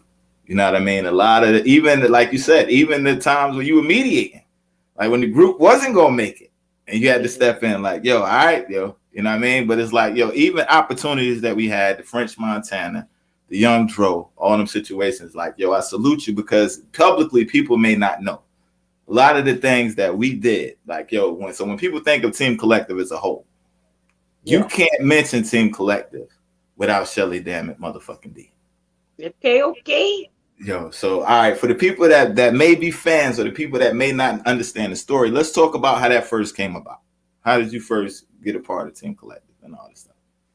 Damn. I think that shit was like by accident, actually. You brought me in to check some shit out, some music and shit. I gave my opinion. And y'all niggas actually listen, because most niggas would be like, she ain't even into music. She ain't an artist. What she know? I know I would never buy your shit. I never book your shit in my whip. Right. You know what I mean? So, period. Like a lot of my hookups, I can definitely say I give it all to Bills. My nigga, he really he put me on a lot, and he put on for North Carolina. You know what I'm saying? A lot of people don't pay homage to those in North Carolina, and they only get the motherfuckers that have made it, you know, the J. Cole's, the PDs and shit like that. But you got to give it to those that's still been working for 20, 30 years or 10 years, 15 years that sound good, do good, and just don't get the shine because of whatever reason. You know what I mean? So yeah, like a lot of my accolades go to other people as well. So I'm a very appreciative person, and I always keep contact with people. You know what I'm saying? I try. Sometimes I take a step back because I be like, it's always me. Right. You know what I mean? But I don't know. Yeah. It's just people got to get back to that unity. You know what I mean? Y'all got to get back to that having a backbone. You can't be scared to say what's on your brain. You can't sit here and chastise somebody about it. Like I try to tell people with this whole Lizzo and Rihanna picture. They both got see-through dresses on. You know, if it's okay that I date black people and I don't date white men, it's because it's a preference. It's not because I'm racist. My mother's white. You know what I'm saying? My mother's family is all white. So therefore, I'm not racist. I'm not prejudiced. It's a preference. So do I feel Lizzo? Or if I like Rihanna, then I have to like Lizzo? No, I don't. You're not going to tell me what the fuck I'm going to like. Right. At the end of the day, you don't compliment that shit well. Your shit look floppy to me. If you was fit tight up like these bitches out here that are BBL and give a fuck about what they look like and they pow, pow, pow and they killing it, okay, yes, you would be rocking. Mama, man, I would call girls out right now in Raleigh who I feel putting on better for Lizzo that is a BBL and they doing it by far better. You know what I mean? And I would like to see you in that damn dress with nothing under it. But not her. You know what I'm saying? And yes, Rihanna, that's my preference. Do I want to shame Lizzo because of it? No. If you like it, baby, I love it. But you're not going to make me sit here and say, oh, I love that and I want to go out with you while rocking that shit. No, bitch, I don't. Right. Okay. Yeah, and that's a fact right there. So when we talk about females, a lot of the females I met, you alley-oop me. Yo, you the best wingman ever. I'm going to tell you that now. I'm going to tell you to your face. You the best wingman ever, yo. Yo, man, rest in peace, Shane. I swear to God, my bestie used to say the same shit, and except I wouldn't put him on with nobody. It ain't that I don't put you on with nobody. I'm very sensitive, and I hate to have to beat a bitch ass because they using you for whatever type reason. Yes, I am a good wingman because I like beauty. I like women. You know what I mean? I might not like women like that, but I like women. So therefore, you want to come with us and chill with us tonight? Sure, come on. Absolutely. Oh, you want to fuck with me now, but you can fuck with my brother right here and I'll watch. Win-win. You know what I mean? Yeah, great times, yo. That's it. Real great times, yo. And definitely salute to Shane. Yeah. Definitely salute to Shane. That's my guy. I miss him every day. Shane was my tattoo artist, y'all. Right. All my definitely dedicated to him. Except a piece on my arm. You know what I mean? I miss him. Yeah. He was more than a tattooist. He was my best friend. Yeah, and that's a fact right there. I remember good memories at his house with you, and we over there blowing it down, just bugging out. Like, yo, and it's like, just good times, yo. It's like good times. I remember the house, going out with you, Tati, and all of them. Like, yo, I used to love it. Like, great memories right there, yo. So again, right, yo, it's like, yo, you can't put a price on that, right? So it's like when I brought you up here, I was asking you from the beginning because a lot of times people see. They always say, well, where's Shell? Where's Shell? But it's like, yo, they got to understand. It's like, yo, when I say that's my sister, I love you. I really mean that. Like, yo, so I don't, P know, B know. A lot of people, Bonnie and them in the comments, they already know. It's like, yo, in my lowest times, my lowest moments, where the world might be looking like, oh, Sai doing this thing. Y'all knew the truth, and you never changed on me. You never treated me different. When I was up, when I was down, you always opened the door for me. I was always welcome. And I want to say publicly, yo, I appreciate that. Yo, I wouldn't be who I am if it wasn't for that love and it wasn't for you being there for me. I remember one time, Shell, and you scared me one day. We was leaving the awards. Shell, right? We was going to City Live. And this one I knew. Like, oh no, Shelly Dee done fucked around and hurt somebody behind me. We was on the way to City Live. It was doing the after party. After the awards, we performed that night, right?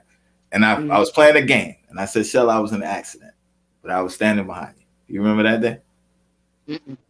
All right, well, we was out there, deaf, everybody standing around, and you called. You were like, where the fuck are you at? But it was like, I was behind you. You didn't know I was there. Okay. And I said, Shell, I was in an accident. And it was like people was talking, and it was like, yo, you just blanked out. Like, yo, what the fuck? Is he all right? And I'm like, yo, I realized after it was a bad joke that went wrong.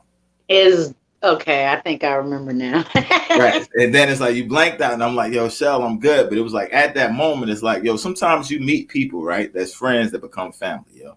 It was like at that moment I knew like, yo, our bond was like, yo, we done had some up and downs. You know, we honest. We done had some up and downs, but it's like the love has never changed. You always was real with me. And even, you know, down to my last situation, you was there through that. Even the last time I was about to be up out of here. Mm-hmm. You remember that? The day I came to your house. Yeah. And it was like, yo, from that moment, I'm like, yo, Shell, like, yo, boom, I got to change. Got to change because it was like, you seen what I was doing. You knew that. Like, yo, you bigger than this. You better. Yeah. It was like when I got out and it was like, yo, a second chance at life, yo. It was like, you know, I'm thinking I may not see her for a while. I may not see my kids for a while and certain things like that. But it's like, yo, when I hugged you and it's like, yo, Shell, yo, you know, boom, I'm going to change. It's like, you looked at me. You looked at me. It was like, yo, you looked at me. And it was one of those, I'm not mad at you. I'm not mad. If that's what you got to do. You know, you understand what I'm trying to say? It's like one of those moments, like if you're going to change for the better, I'm not mad at you. And it's like, yo, I can't even put it in words, yo. I appreciate you no matter how much, you know, people know. I appreciate everything you've done. I appreciate every minute. I appreciate all the moments we shared. I appreciate, you know, seeing CL. I appreciate Bella. You know, Bella even used to love me when I be over there. So salute that, you know, it's like, yo, it was always like a second home. And yo, you don't find many people like that. So it was like when I first started the show, I wanted to do something to show people like, yo, okay, we giving back to the people. We telling their stories. But it's like, okay, I can honor 100 million people. But if you don't honor the people that stood with you, what are you doing? And it's like, I see that a lot of times, like people, they go through, people hold them down. Now they get on a platform and they shout out everybody else except the ones that was there through the good and the bad. So I was reached out and I'm like, yo, Shell, I got to get you on the show. Yeah, we work it out. You know, it wound up took some months, but we got you here.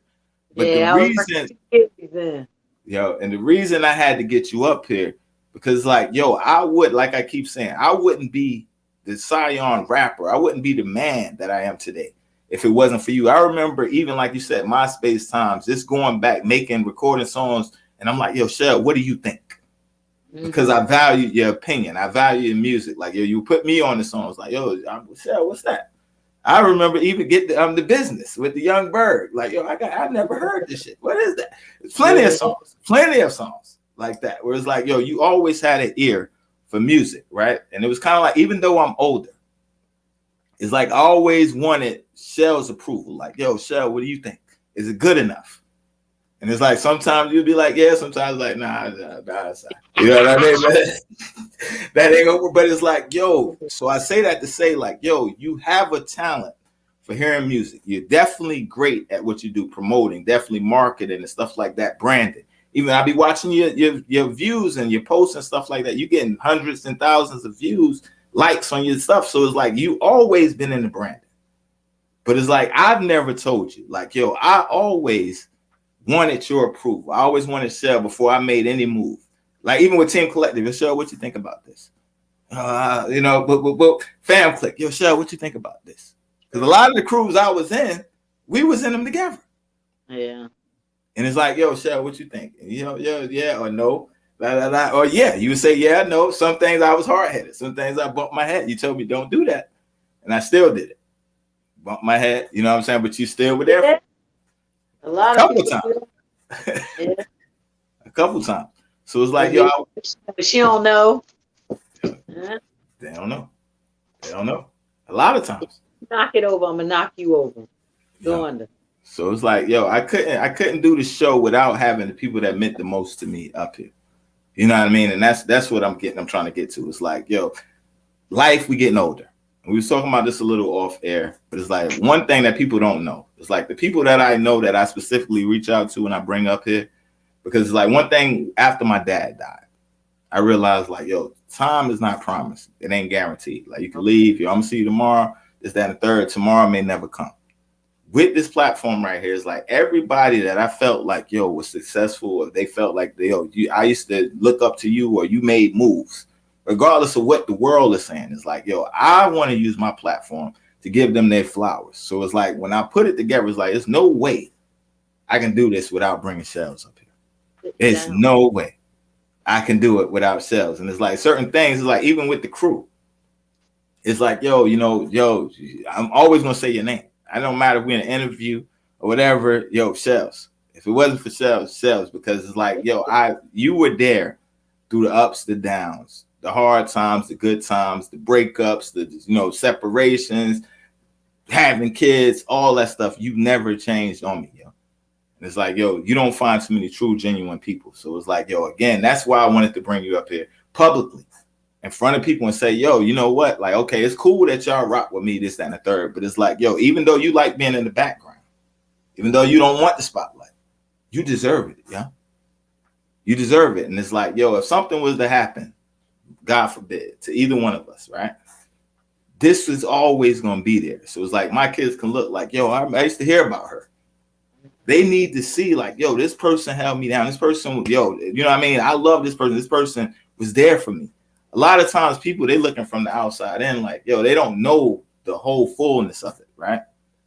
So when we talk about the crew, and I'm going to try not to go too deep in that. When we talk about the crew, it was not only were you the manager, not only were you a promoter, you were the voice of reason sometimes. It was like, yo, all right, girls, get out of line. You was the girl going to check them. Like, yo, you did what about the crew? If a dude said something about Team Collective, it's been times where you check men. Like, you're not about to talk about my crew. And I feel like, yo, the world should see that. Like, yo, they not saying that you check them. They should see you getting your honor due from the crew. You get what I'm saying? Because, like, yo, it was times where people were speaking bad on us. You stood up. Yeah. When we was up, you was up. When we was down, you was down with us. You know what I mean? A lot of times people, they see that the final project. A lot of times we were broke. We were struggling. You understand what I mean? And it's like, yo, you were there, not you being broke. I mean, some of the artists in the group were broke, going through hard times. Sure. And it's like, you didn't expose. You never, when I was falling off or I was down, not one time have I ever seen you in public say, well, yo, sorry, he doing bad. Even when I was doing bad. I respect that and I salute you and I thank you. And I'm at a point now in my life where it's like none of that stuff matters what people think about me. What matters to me is like, yo, if it's in my heart, the people that I love, the people that I care about, that they know how I felt. You understand? If that makes sense, it's like, yo, so if I go, you don't have to guess. You don't have to second guess. Like, yo, well, how did I feel? I should have said this or I could have said that. No, when I leave this earth, I want to be empty. I want to pour out to everybody, everything that I felt, everything that I needed to say. I want to say to everybody. So when it's done, like you said, don't mourn. Let's celebrate. Yeah. Let's live every day to the fullest. And it's like, yo, so I definitely wanted to put that out there. You know what I mean? I wanted to put it out there. Like, yo, you're a big part of everything that I've done musically, everything that I've done as a man, my growth. Even when I went to church, you didn't try to discourage me. You didn't say, yo, side, da. You was happy for me. Even when I had the children and this, that, and the third, it's like, yo, like, all right, what are you doing, bro? But you never looked at me different. And it's like, yo, and you don't find people like that. And you're golden, yo. You're good people. And it's like, yo, I wanted to honor you in that. And it's like, yo, we had some great times. We had some great memories. And it's like, people don't see that. They just see the pictures. Oh, yeah. But they don't know. It's like, yo, this is family, yo. Like, sometimes we don't always get along. That's anybody. No family always gets along. But it's like, you better not fuck with them. You better not say nothing about them. True. You better not try to come for them. But now you're going to see a whole other side. That was right. I might be mad at them. But you better not say a damn word. So, yo, I wanted to salute you on today, yo. And again, we didn't even get to talk about a lot of the stuff. I wanted to talk about Hot Like Fire. You was definitely doing your model thing. You was behind the scenes. You don't work with all types of photographers. Even in that, it's like half of the models that was modeling in the pictures, you was there in the beginning. Raplord.com, you was there.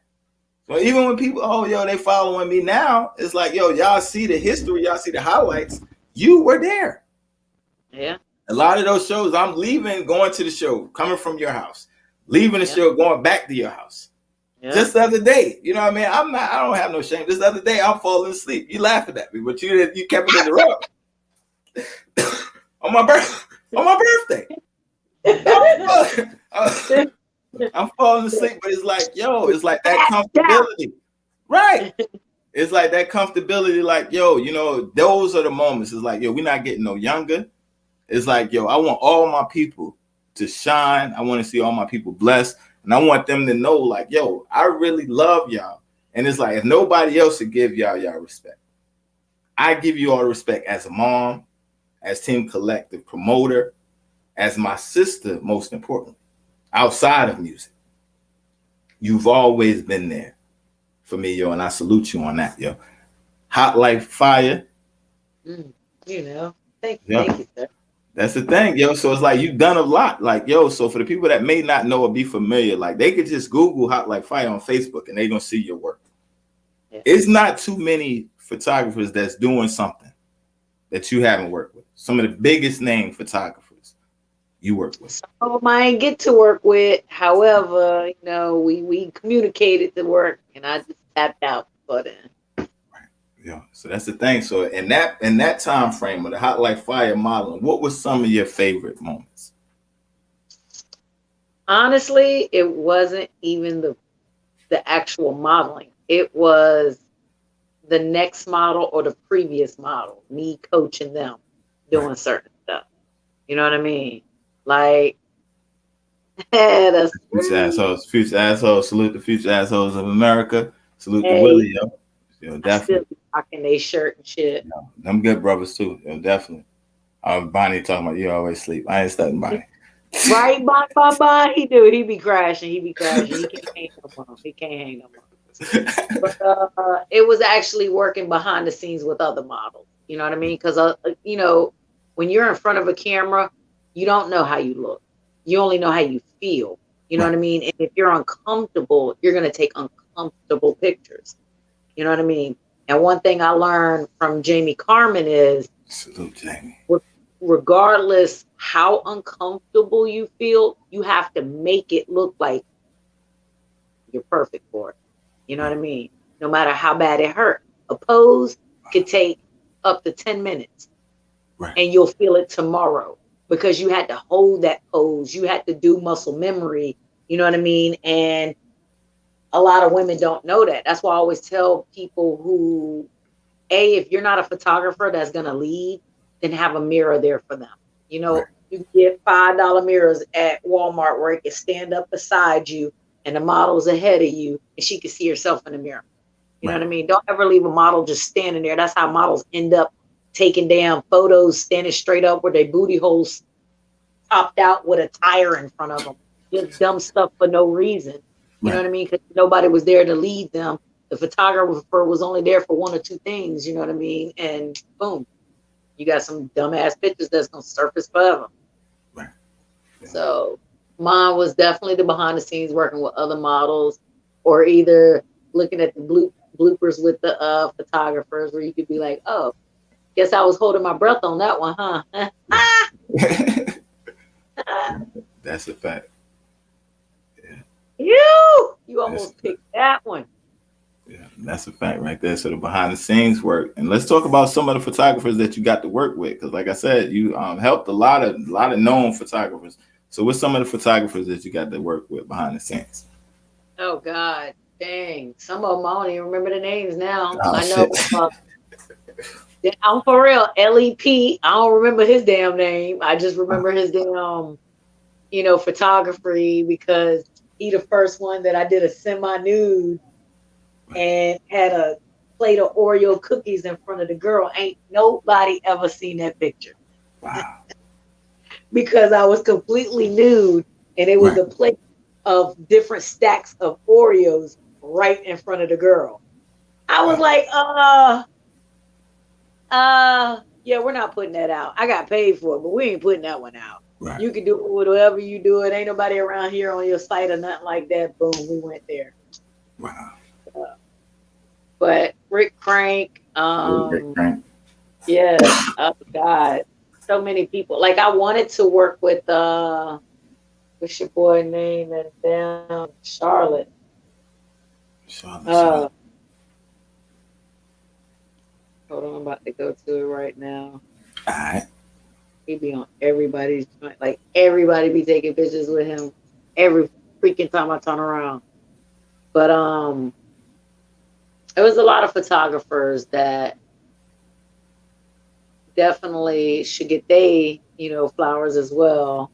And it's been so long. I'm so sorry. I forgot y'all. Salute to all of them. Salute to all of them. Yo, definitely. Yo, I salute to all of them. I don't want to start calling none and miss nobody. They be mad at me later. I know. Salute. Look, that's why I'm looking up right now. Definitely Derek Clegg. That's who I went Derek to. Clegg. Derek Clegg. Dope. But I definitely, quit working back then. And Jay Humble, I worked with him. Jay Humble. Yeah. That's been bad. That's been banned, ain't it? Jay Humble. That's not been banned? Nah. Okay. Nah, Jay Humble ain't been banned. Right, Jay Humble. Ben Ban is another photographer. And Ben Ban, I ain't even gonna lie.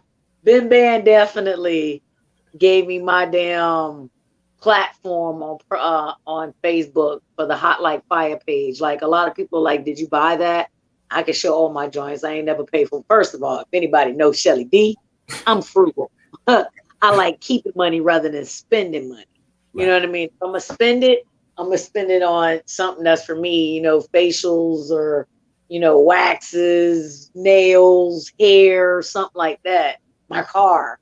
But I'm frugal. So I'm not buying shit on Facebook to appease who. Right. So don't none of y'all feed me, fuck me, nor finance me. So therefore no. Right. Okay. But yeah, Ben Ban definitely had my shit hopping. Like I don't even remember how many I got now. I think I got like 800,000 on there. So I don't know. I got mad people on there. The Hot Like Fire page, I use that for promo. I've had people for years offer to buy the page, and if you do it now, they give you the money, no problem. But you don't get the rights to that page no more. They can change it. They can do whatever they want to that page after that. Wow. So all your content will be gone. All that good stuff. Like I'm good. Yeah, good. And that's the thing, is like, yo, you got a body of work that stands the test of time. So it's like, yo, you've been doing it, like I said, way from the beginning up until recently. You fell back and you say, yo, I'm gonna chill and focus on other stuff. But it's like like you said, your work that's still out there is still doing numbers. Your work, they ain't slowed down. Sure. Back in the days when I worked for what was that? John Casablanca, my mama took me to. I did Germac commercials. One was I forgot what the laundry detergent was. I always say Dreft, but I don't think it was Dreft. Right. Oh, that was a nice pass. Anyway, sorry. No, just a couple other little dumb C mediocre commercials or whatever. That's how I originally got into modeling, was John Casablanca. Wow. That's the thing. All right. Yo, from John Casablanca, let's fast forward it, right, to one event we were talking about earlier. At my window, it was my fish. I was about to say, wait a minute, my cameras didn't even go off. Oh shit. All right, it was the fish though. Yeah. Okay. So it was one time in Charlotte, right? French, Montana. You were talking about it earlier. Keisha Kayor, right? Yeah. We was in the VIP. It's my story. If I won't drunk that night, the story that I remember. We in the VIP, right? French Montana comes in. He says, "Who the hell is that over there?" He wants you in his section. Is that how the story went? How did that night go? Because maybe I'm tripping. Yeah, maybe I might be tripping. I don't want to throw you under the bus like that, but yo. First of all, that was a long time ago. Right. That was years ago. I was looking a little like I had a little too much liquor. So, but yeah, I went over there. I did my shit. And I ain't gonna lie, I looked at Keisha Kayor, and I'm gonna tell y'all about y'all bitches on TV. What they don't realize is, you look at these little bitches and you be like, oh, they so cute. And then you stand beside them and you be like, where in the fuck did all this body come from? Like, bitch, you're taller than me. Y'all remember the picture? I remember the picture. She had so much body, and I was like, I thought she was just this little Coke bottle little girl on the TV, and then I seen her and I was like, bro, she thicker than a Snicker. She's big as hell. Like, damn. It's like a rear view mirror where they say objects are closer than they really are. Right. Yeah, that's a fact right there. That's a big fact right there. Yeah. They said TV add 10 pounds. I don't see that. Yo, No, I don't yo, believe that. They got new TVs nowadays. That used yo. to be the TV. And I'm gonna keep it real, yo. It's you, French, and Keisha Kayor in the picture, right? And it's like, yo, I ain't just being, I'm not being biased. But it's like, yo, you look like you supposed to be up there. You look just as famous in the picture as she did. Yeah, but my hair didn't. See, my hair tapped out that day. So I don't know if y'all seen that, but the natural shit definitely gave the white flag and was like, wait, bitch, can y'all take like a forehead down picture? No. And Keisha up in there looking like a motherfucking beauty queen and shit. I was like,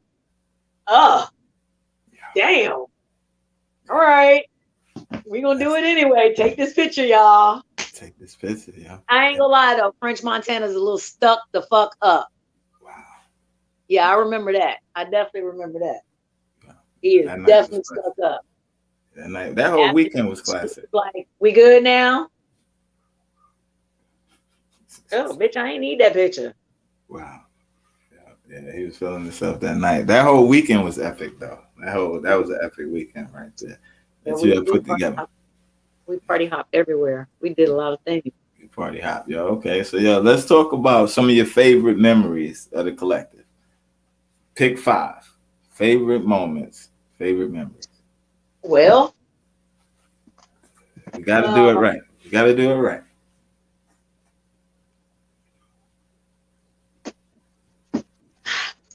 This is one. That's one. That's one. Yeah. That is. There it is. Carolina hip hop. Right. It's 2. There we go. That's 2014. Right. And y'all make some real good acceptance speeches. I will say that. And I will tell you that you can tell who be nervous and who don't. Because y'all show a lot of teeth when y'all on stage and stuff. I don't know if y'all noticed that, but I got pictures to prove it. Y'all show a lot of teeth. I still do. I still show a lot of people that get nervous. Y'all be extra happy as hell, yeah. But the road trips, good or bad, let me tell you. We had the most memorable I will ever say was the one after a show we had. Bones wasn't with us. You weren't with us. I was there. I was at your house. Oh, you was at the house. I was at the house, yeah. I ain't even gonna talk about it on air why I didn't go. I'm gonna tell you what, I'm gonna do it on air. I'm gonna tell you what they told me. We was going to the show. They said, yo, we bringing the girls. We don't have room. Hold on, I'll put this back up and open my door. All right, you good, you good. Yeah.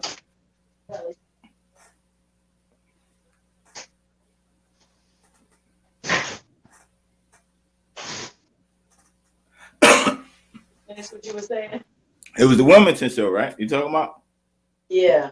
Okay, so I'm there, right? I'm boom. I fly over there, right? We about the pregame or whatever. You know, I get there late, so I'm late all the time anyway. We're supposed to be getting there the pregame.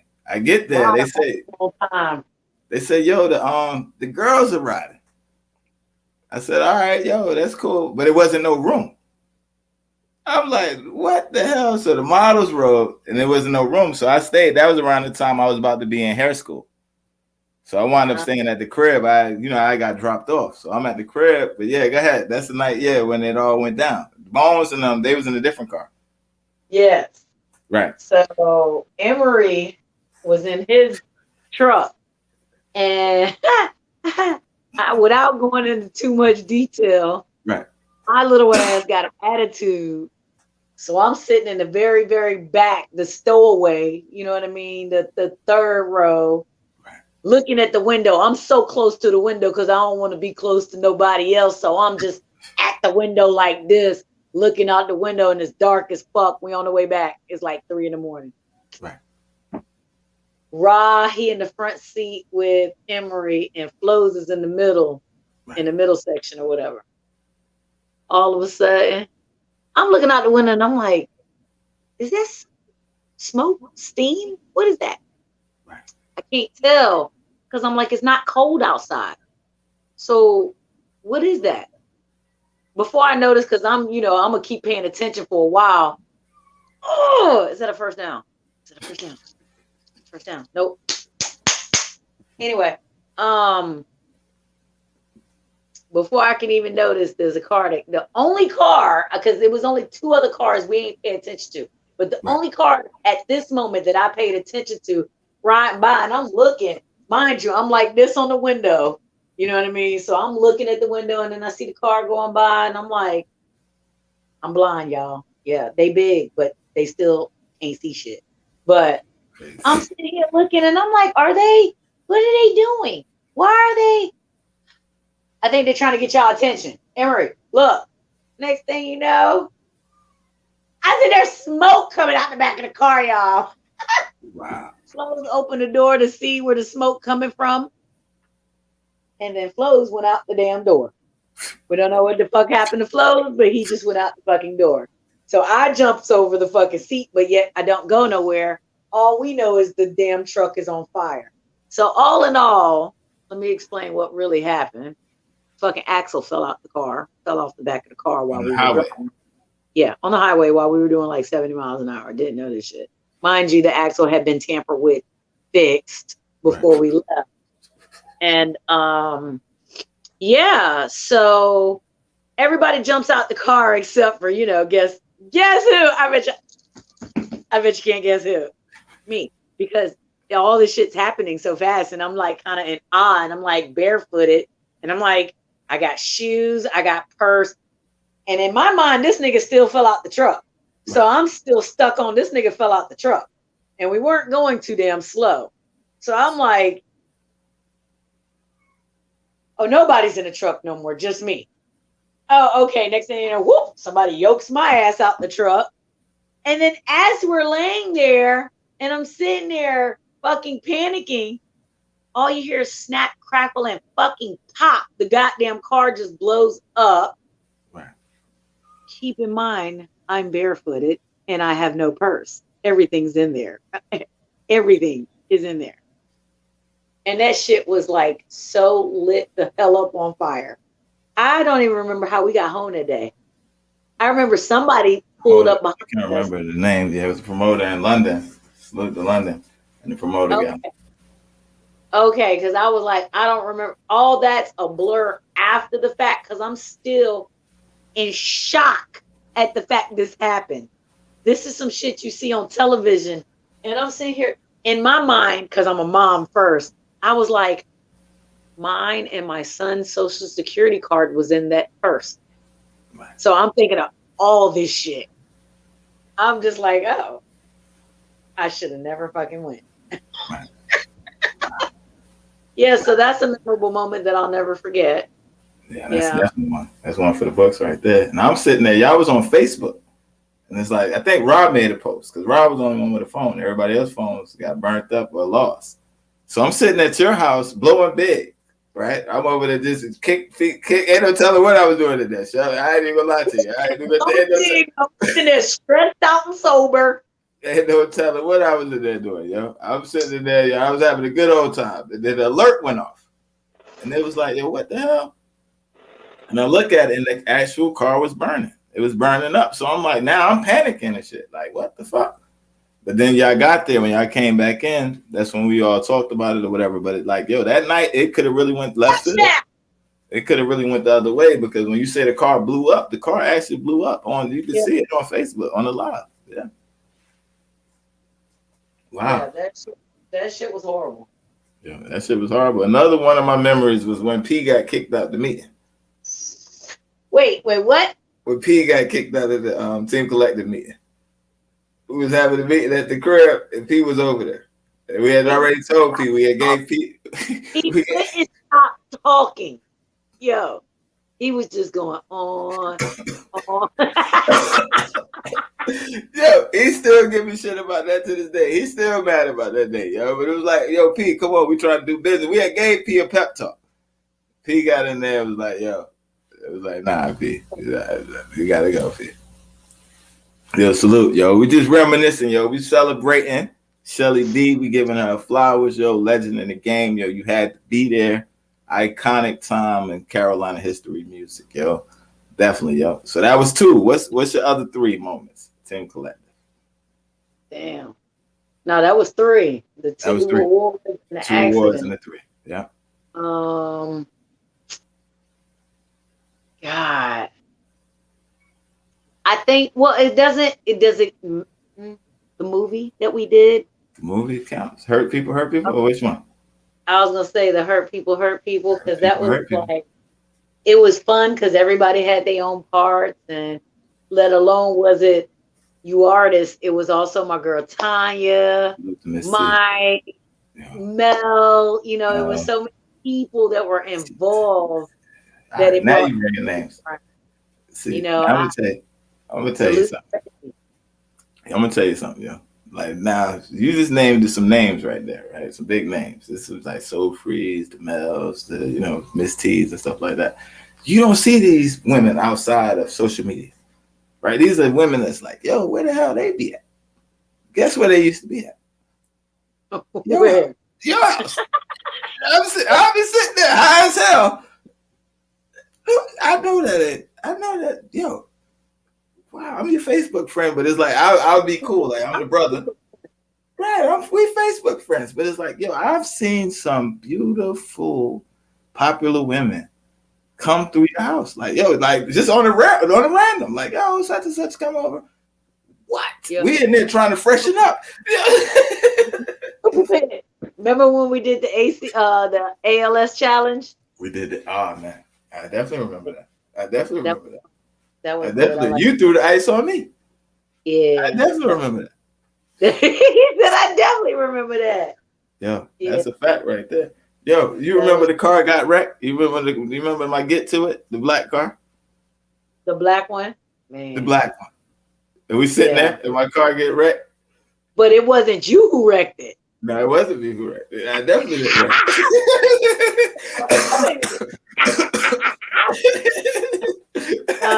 I definitely didn't wreck it. Definitely. Yeah, that was one of those. I bust the window out your car's moment. I don't know what I left in that car that day. Somebody seen something they didn't like. It said, "That's it." That was it. That was it. Yeah, that was. We got some moments, man. That's why I said, like, shit. But we can write a book. Everybody, man. We can have a series of anything out here. I'm telling you, it'll go on for a minute. Yeah, I got to tell you my 5. I got to tell you my 5 moments with you, Shell. What's your 5? Lord. All right, I ain't gonna put them in no order. It was your birthday, right? I got it on my Snapchat. That's definitely in my top 5. It's on my Snapchat. You ain't got no snap. We got Kenny Mack in the building. Kenny Mack, what's the deal, my boy? Salute to Kenny. What's that, Kenny Mack? Yo, that's my guy right there. Yo, Kenny, another stand-up person. Yo, through it all, he never changed.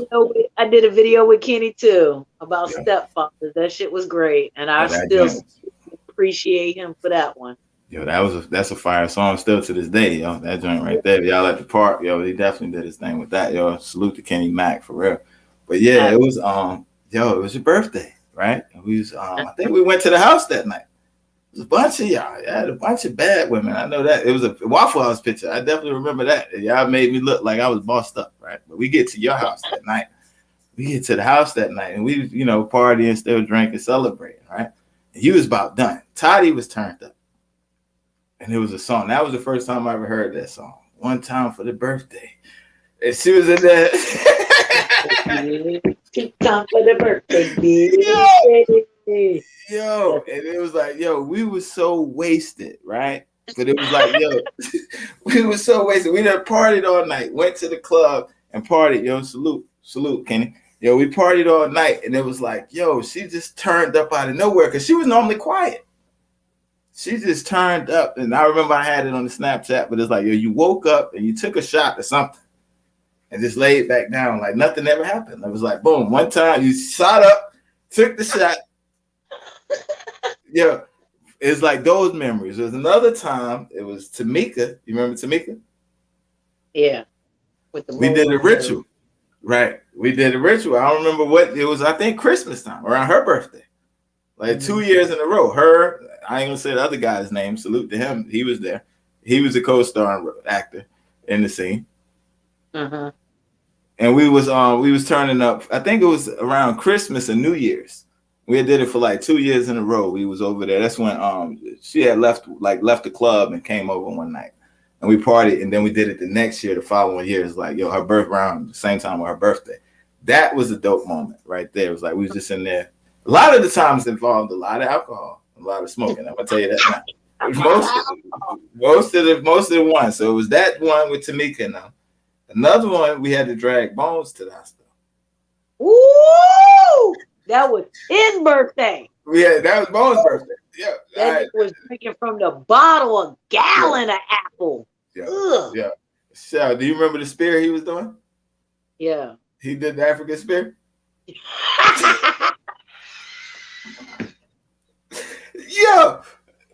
Yo, turn up to another level. No more. What happened?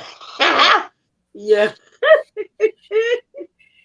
That was that was an epic night right we there. Had to drag this man to the hospital, y'all. Yeah. We want his stomach pumped. He was about to. He was that close. Yo, that was real. Like we didn't know. Like it was like you partying. It's like he had a little too much. And we watching him. Then it's like next thing you know, he done turned up the whole bottle. This next thing I just went left field after that. But it was like, that was Bones' birthdays. That was one of my favorite moments. I would say the Charlotte trip, the second one. The Ward one was dope, but it was one we had Gabby Gab with us. That weekend. We had Gab, we had Raz. We had Raz. And Shay. And Shay was it. And was it Kiara with us that weekend too? I think Kiara showed up that weekend because she lived up there, so she linked up. Yeah, that was dope. That weekend was dope. So that would be 4. That would be 4 of my favorite moments. Yeah. And then if I had to pick a 5th one. Hey yo, hold up, pause. I really got to give a shout out to these ladies just because we just mentioned them. I got to give a shout out to Flawless Inc. You know what I mean? Salute to Flawless. Yeah. Matter of fact, you in my mind. That's the 5th one. That's the 5th moment. So you just went in my head. Guess what the fifth best moment was? It was a meeting. It was a meeting, right? I'm pretty sure he was there at your house. Okay. Flawless Inc. That was interesting. And the meeting went left field. We ain't gonna talk about it on air. The meeting went left field. It went if the walls could talk that night. Man. I miss those memories, those moments, those times, Like when we say a squad, it was a family for real. Everybody didn't get along with everybody. Yeah. It was like everybody had a good time and we looked out for each other. Yeah. It's like, those moments. I ain't even gonna front, man. I'm thinking about so many things pinging off of that. Just that alone, we can't even talk about. But it's like, I've seen some things that'll make my head spin. I know this ain't go down. Chef, we was the finesse kings and queens. He said we was the finesse kings. I know they didn't get that off. Yeah, we got some stuff off that was like, I know they didn't get that off. Yeah. You can't even rewrite that, You can't even reenact that stuff right there. It was just, it was just that time, and it was like, those were some of the greatest times of my life, Like we're just truly having fun, being with people you love, Definitely. just rock star lifestyle. Definitely, rock star lifestyle, And then some of the other memories was the Liu Kang moments. Salute to Liu Kang, Trunk Money, and stuff like that. Him over there blowing me down over there, and can't even keep my eyes open. It was like, we just, it was those times, like, that stand out. That is shit too. Right. What you rolling them so fat for, yo? Them joints, hog legs, what he used to call them. Hog legs. Shit. Memory. And again, like, it was like we can't even relive it because some people, they done moved on. They done, some people not here no more. But it's like, the memory lasts forever. And it's like some of them times it's like, I've had some of my best moments with you. I'm gonna say that. I'm gonna tell you that now. From Bahama Breeze in the cab. Pull up where you at. I'm there. You ain't gotta worry about it. Y'all at Bahama Breeze? I'm gonna keep it gully as hell. Bahama Breeze changed my life too. I ain't gonna lie. That's when I realized really how warped my mind can be, because there wasn't nothing I didn't do in there other than management.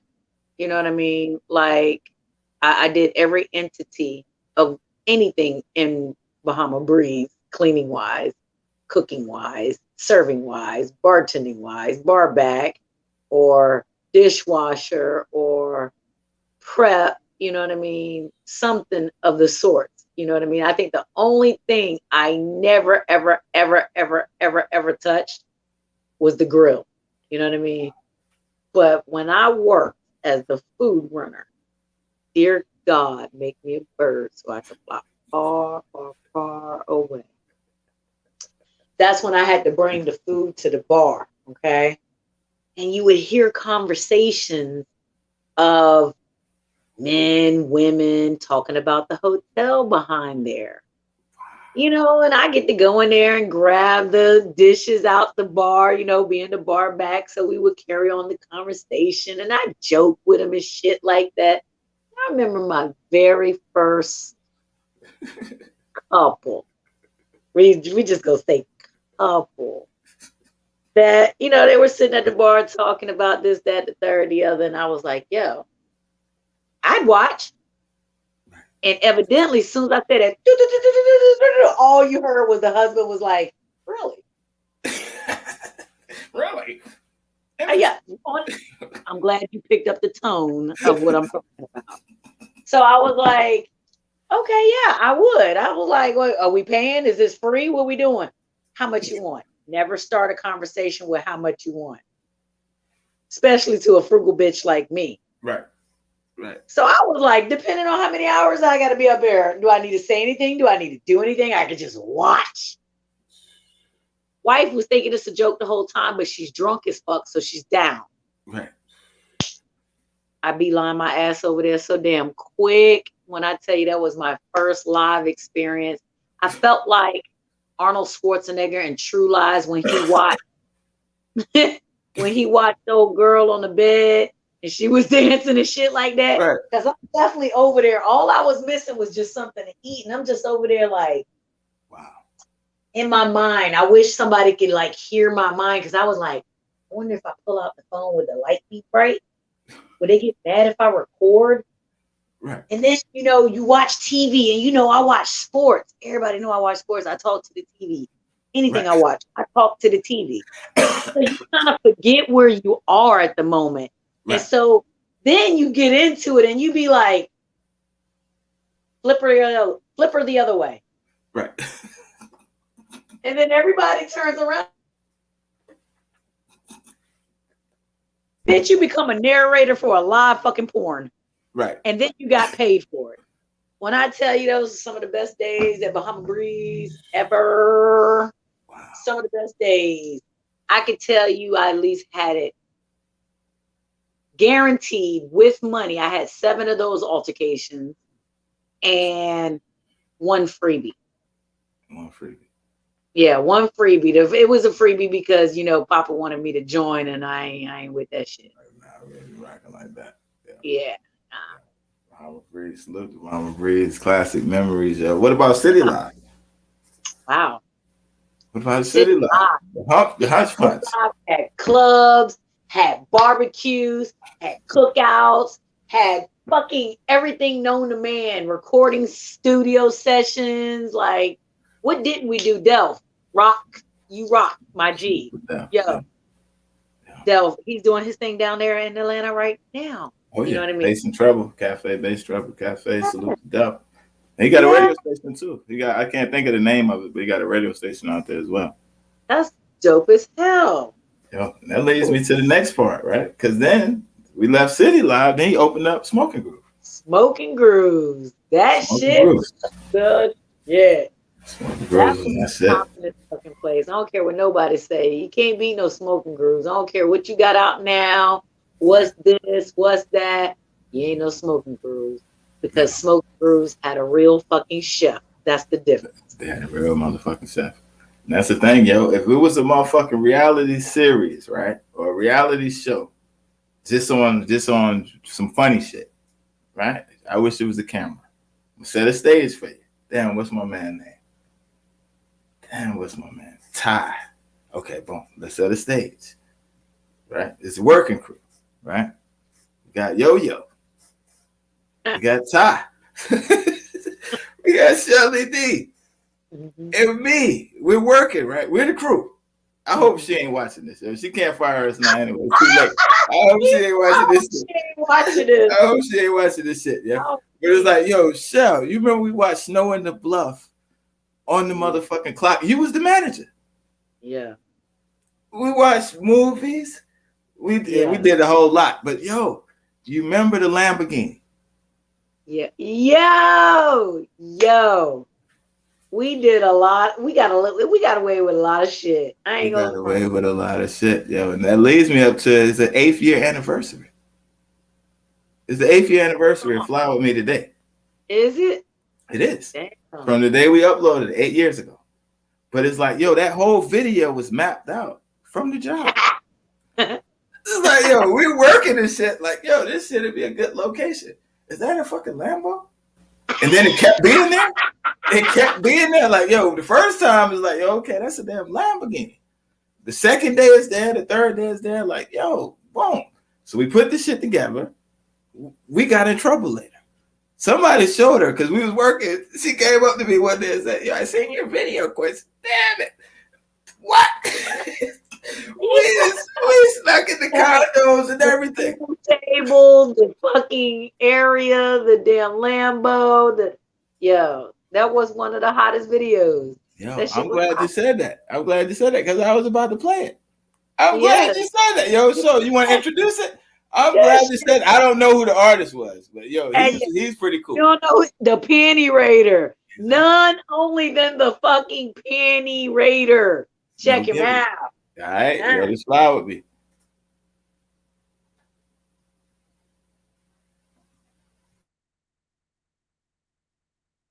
So, Mr. Jones. Yes. You can't penny rate forever. I know, Doc. I'm trying to do better. I'm getting better at it. What is it about these two women? I mean, Doc, it's like, I love them both. It's like, both of them together make the perfect woman. Can I ask you a question? Yeah, you can ask me questions about anything. What you know about love?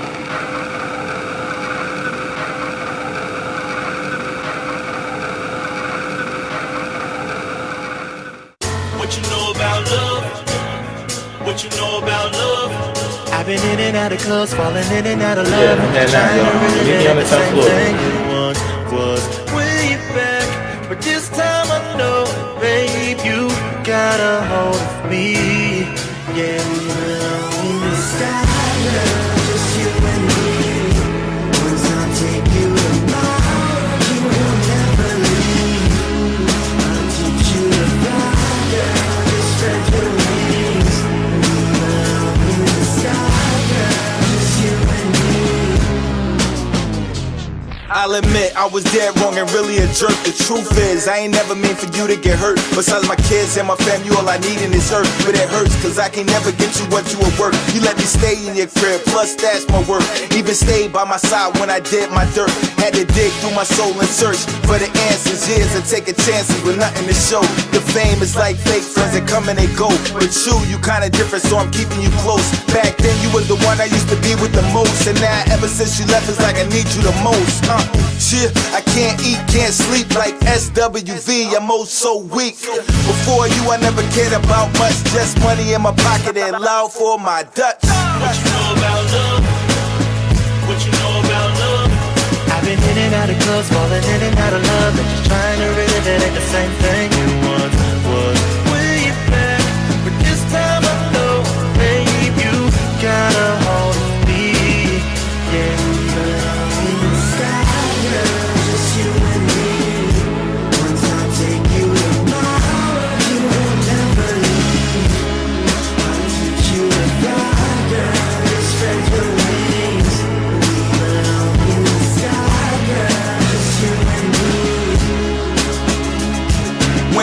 about the time that I let you down. While I was out panty raiding, should've held you down. Like gravity, instead you mad at me. Could've gave you my all, instead gave you half of me. So naturally, over time things fell apart. Should've been a man and kept it real from the start. I never should've lied to play games with your heart, but I never thought I'd lose you to death do us part. I can't front cause girl, you my heart, but ever since you left it's like my world fell apart. I did a lot of thinking, I'll admit it, boo, I want you. If dreams come true for real, they say some do. Out of all of the women, the one I want's you. And I love when we together, about to put a ring on it, cause I want this love forever. Forever, forever, forever. What you know about love? What you know about love? I've been in and out of clubs, falling in and out of love, and just trying to relive it, ain't the same thing it once was. Way back, but this time I know, babe, you got a hold of me. Yeah, in the sky, girl, just you and me. Once I take you to my heart, you will never leave. I'll teach you to fly, girl, just spread your wings. We belong in the sky, girl, just you and me. A few years later and I'm still getting paper. So proud to say that me and my boo made her. The haters gon' hate us, but a barber couldn't fade us. That's why I go hard, just to keep you in the latest. From a penny for my thoughts to making millions off a dream. Us against the world, just me and my queen. Cheer, and my team in the air. A lot of people say the hottest couple of the year. Cheer, so put your bottles in the air. From the hottest in the city to the hottest up in here. I tell her, go on, baby, do it, make the haters wanna stare. Make it look, but don't touch, cause I ain't tryna share. Cheer, so I put a ring on it. See a lady in the streets in the back, can't call me. And that's the best of both worlds, and probably the reason I was picked to my old girls. What you know about love? What you know about love? What you know about I've been in and out of clubs, falling in and out of love, and just trying to relive it, ain't the same thing it was way back. But this time I know, babe, you got a hold of me. Yeah, and I want this forever. Fuck them other bitches in the club, they don't know about us, baby, they don't know a thing about love. Yeah, fuck them other niggas in the club, they don't know about us, baby, they don't know a thing about love. Yeah, fuck them other bitches in the club. Fuck them other niggas in the club. Fuck them other bitches in the club. They don't know about us, baby. They don't know a thing about us. Yeah. You and me. Promise you never leave. Never leave. Yeah. Spread your wings, mom. We belong in the sky. Yeah. You already know. Once I take you to my world, you will never leave. I'll teach you to fly, girl, just spread your wings. Spread your wings. We belong in the sky, girl, just you and me. Panty Raider. Yo. That shit bring back so many memories, yo.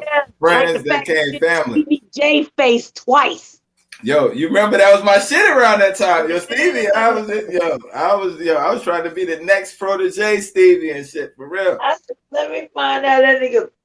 I say you already raiding them. You don't need to kill them down there, huh? Yo, that shit crazy, yo, and that's definitely a salute to them. Yo, that was one of my favorite videos. Actually, my first solo video. Besides, no.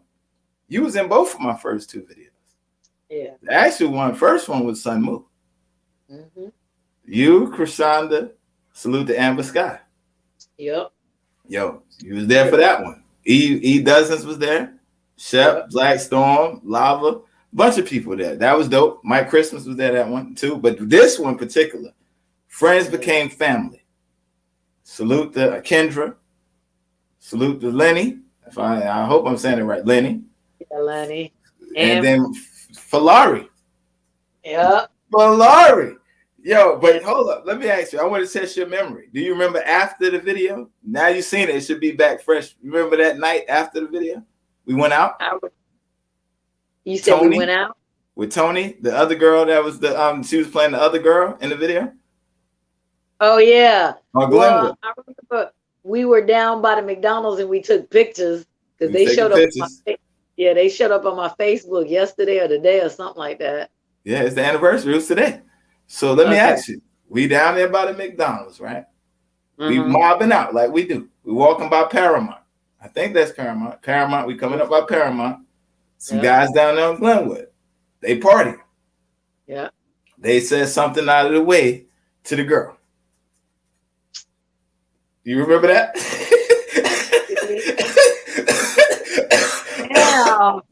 Now you gonna make me like a thug. Now you gonna make me sound like a thug, yeah. Yo, they said something out the way. Do you remember what happened next?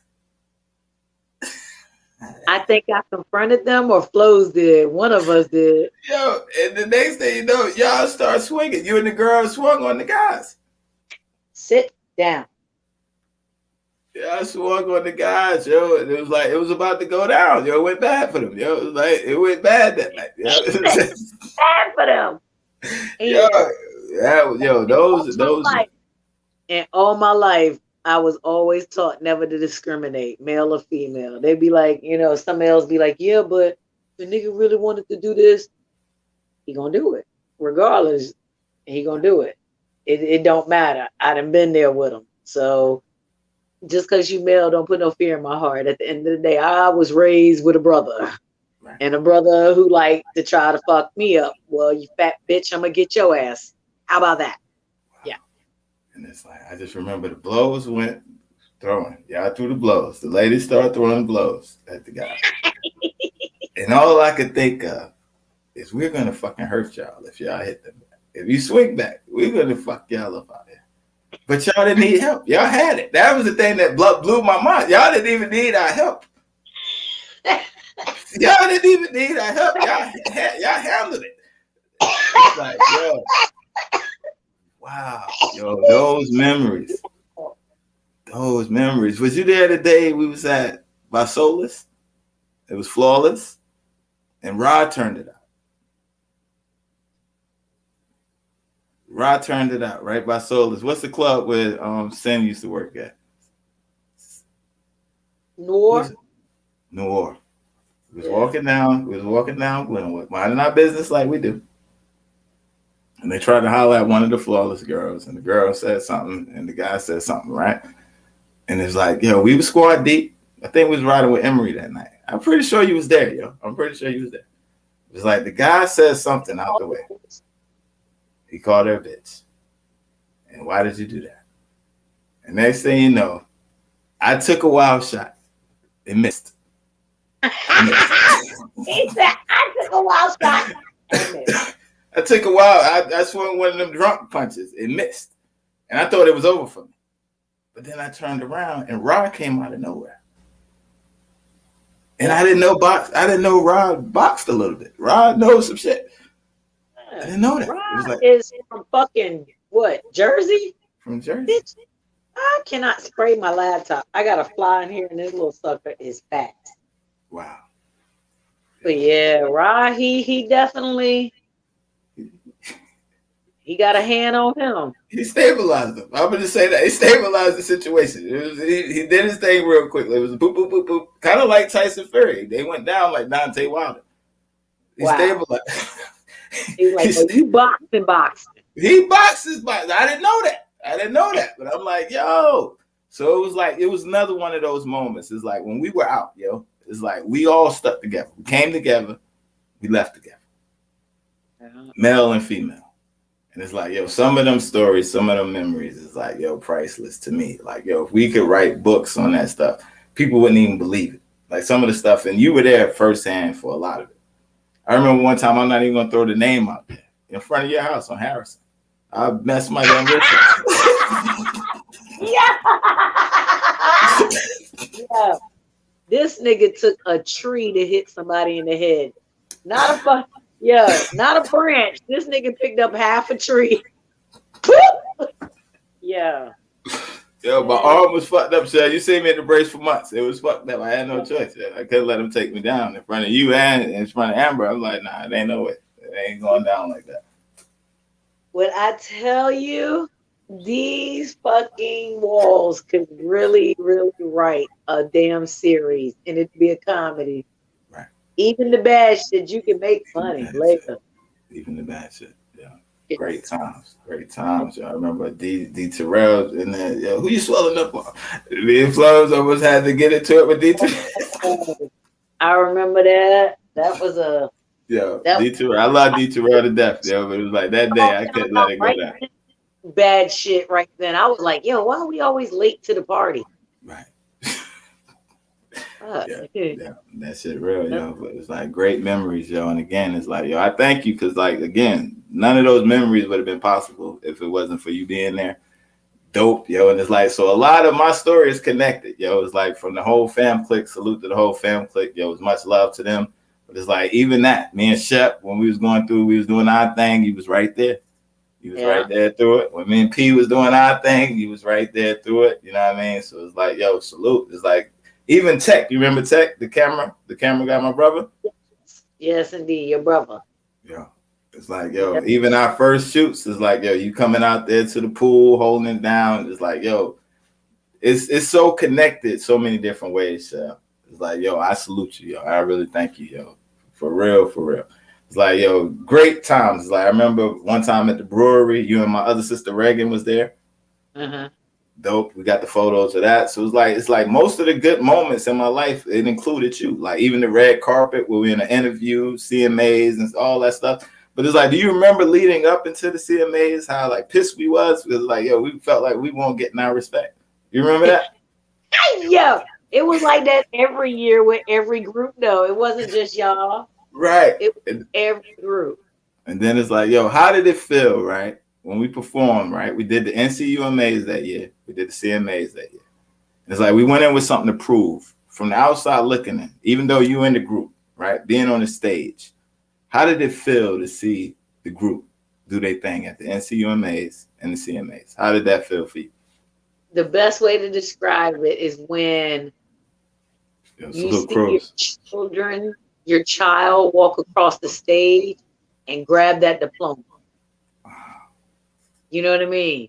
It's a proud moment because you're like, damn, these are people who they will be like, oh, that's a whack artist. That's a whack artist. How y'all gonna put these people together and do this and do this? Because it's not about them being a group. It's just it so happened to work out like that. Right. You know, with y'all different varieties on the same track, it made it fire. Made it fire. Made it fire. Do you remember that verse when Rod came with Winners? That was one of his hardest verses. That was one of his hardest verses. And that was a moment where I almost teared up. That was one of his, and you know, I ain't gonna lie, like I ain't got no bad blood with nobody. I don't care who listening, who chimed in, who chimed out. But what I will say is all that old shit, where the fuck is it? It's still around. It's still around. It's still around. Like some of that shit, I rocking my shit today. Yeah. You know what I mean? The thing is, everybody got to be there. With those joints, everybody got to be there. It can't just be three. It can't be us without you. For those type of joints, for those videos, it has to be everybody. The Winners. It was another one where I spit the verse. I'm spitting like a nigga toothless up in Roof Chris. You know how we do this? Where I shouted you out in the song. You know what I mean? That Hot Like Fire music. Yeah. Those type of joints. You can't put that out without everybody.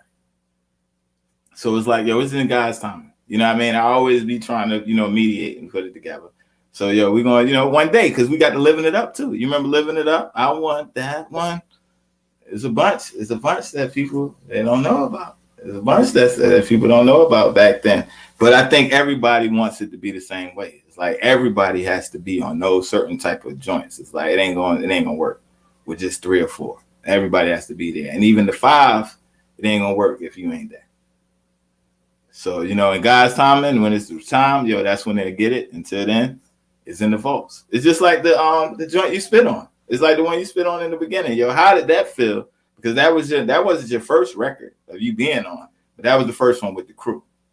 So let's talk about that, right? Let's talk about that right quick. How did that feel? I mean, it was fun doing something with y'all. Like normally I check in with y'all when y'all writing y'all shit because motherfuckers act like they were in a race and had to do it right then.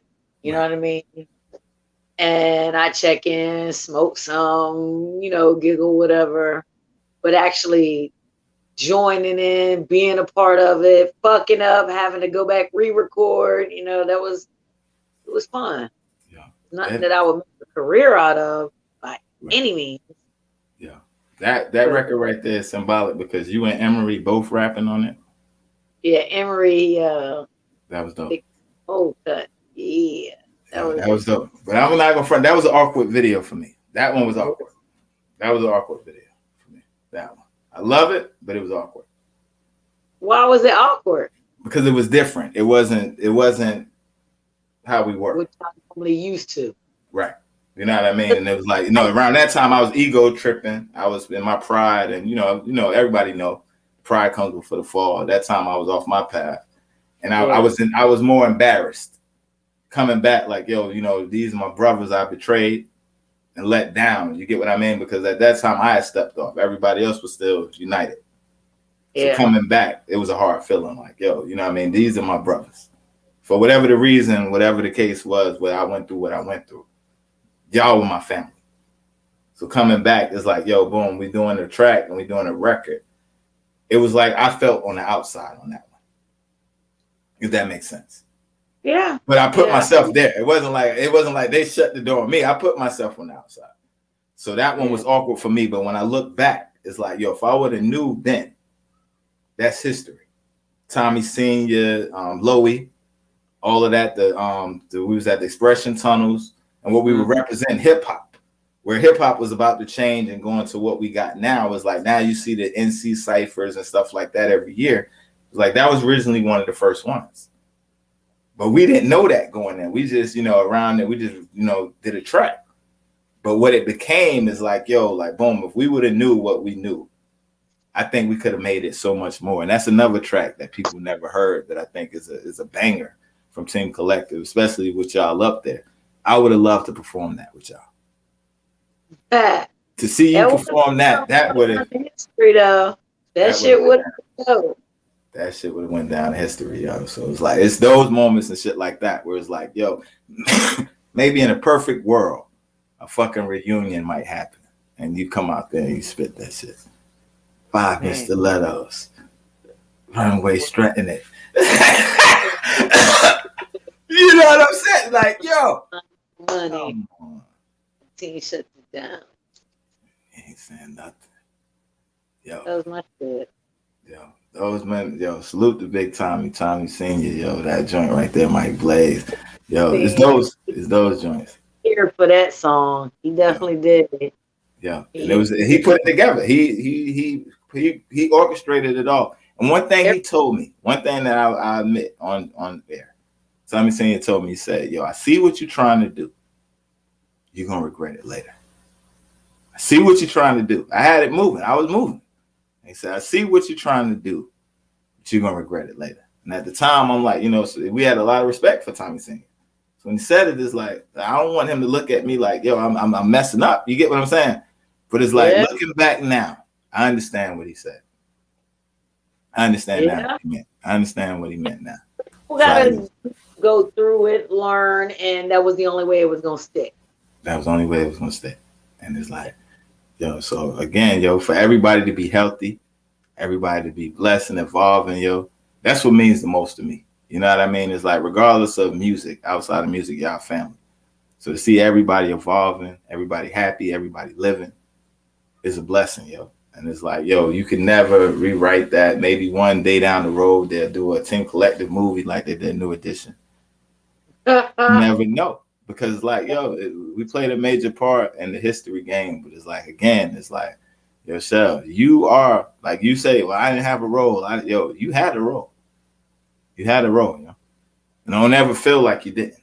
You had a role, You was just like anybody else. You was just like anybody else in the group. You feel me?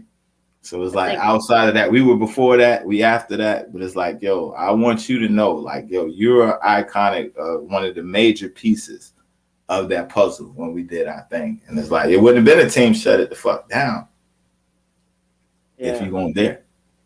You was there. And then it was like, you had a lot of personality, you had a lot of females to deal with. And it's like when they got out of line, you gonna have to go talk to Shells. It's like certain shit we can't do because we men. Like, yo, we can't, you're gonna have to talk to Shells. And a lot of them, they couldn't handle talking to Shells. You almost had to snatch a few of them. We ain't gonna say no names. You had to almost snatch a few of them. Like, don't fucking play with me. I was just getting ready to say it was some touch and goes at the end of that one. It was some touch and goes, but it's like at the same thing. It's like family, and that's like, if in real life, it's like, yo, if somebody fucking with your brother, they fucking with your sister, like, yo, I'm gonna speak on it. And that's how you was about us, yo. And it's like, yo, people may not know that, they may not give you the credit, but it's like, yo, you was the voice. And you was the one that'll check us too. Like, yo, you bugging you tripping. And it's like, yo, we might not have liked it, but it's like at the end of the day, it was real. Nah, man, I always like it. Yo, it's the delivery. It's not how you say. Sometimes, yo, you cut deep, but it's in love. That's what I had to learn. It's always in love.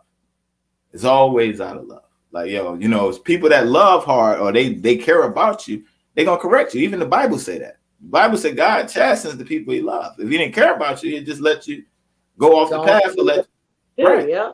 So, yo, that's the thing. It's like people may not understand. I had to learn that. Like, yo, the way you move and the way you do certain things is because you love. If you didn't care, it's like, I don't give a fuck what you do. It's like certain times you used to check me and sometimes I was like, yo, what the hell, shit? I'm a grown damn man. But it's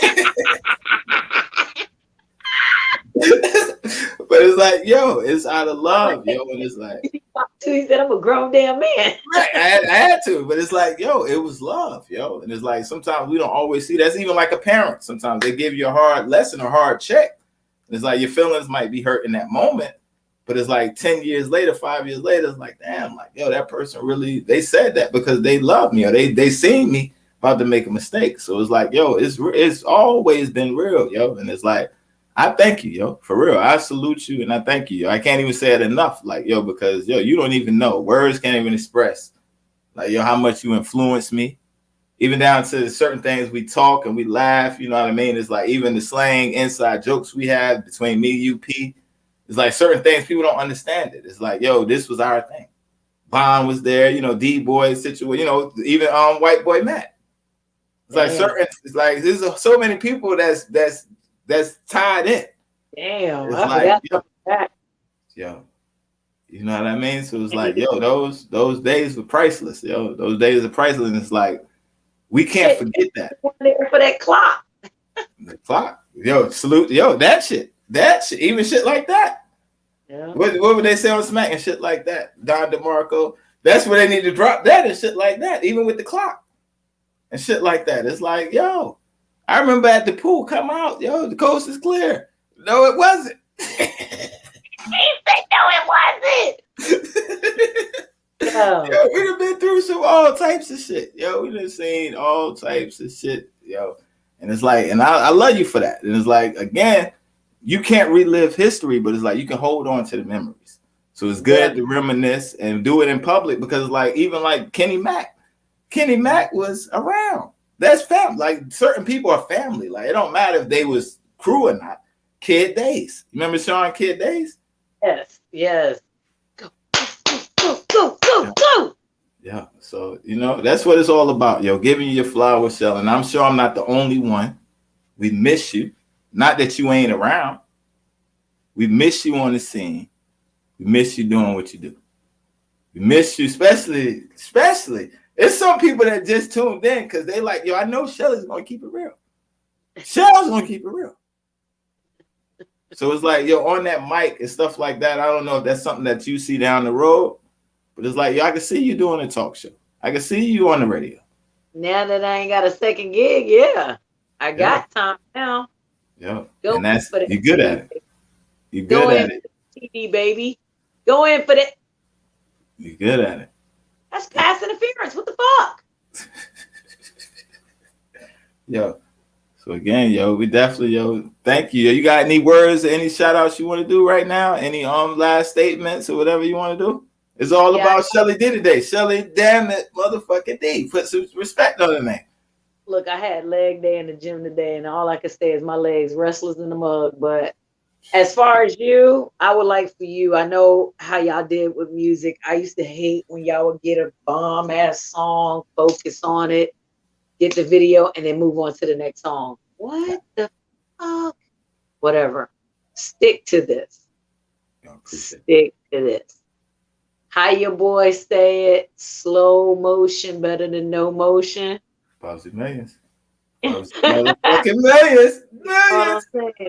Yeah. So stick to this. You've done a lot of things. This to me is where you will prevail at because you know the back end, the front end, all around as an artist, all around as a manager, all around as everything. You had to play everything on your role. You know what I mean? When you went solo. Right. So stick to this. You're giving people an outlet. You're giving them a mic. You're giving them a chance. You know what I mean? Like to talk, to be heard, all that good stuff. So I would tell you, stick to this. And even when you can't, your son is old enough to pick up the pieces where you can't. You know what I mean? Today I'm filling in for my pop, blah, blah, blah, blah, blah. You know what I mean? And keep it going. Keep it going. Yeah, that's a fact right there. You know, you never know. You might end up with 2 mics one day and I come co-host. Yo, and then it's lit. It's lit. It's lit. Yo, that's definitely, we're gonna have to do that. Yeah, we're gonna call that the real smoke champs. Yeah. I saw that. I felt old the other day. I'm like, shit, yo, like I'm tapping out quick in the game. Like, what? When you don't, smoke how you used to smoke and you kind of take a step back and then especially about to let it go.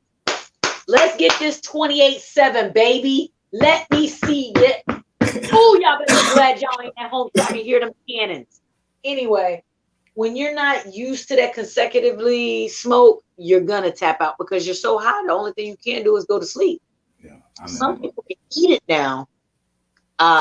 Me, I'm gonna go to sleep, and when sleep call, I don't care if I'm standing, if I'm at your house, if I'm at a club.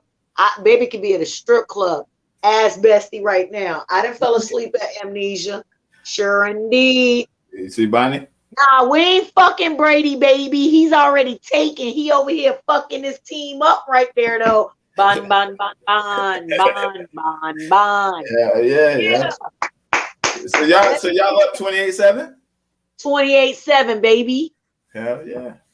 Yes. Yeah. Y'all fucked the Patriots up last week, right? 2 weeks ago. Straight. Mop that ass up. 45. Mop that ass.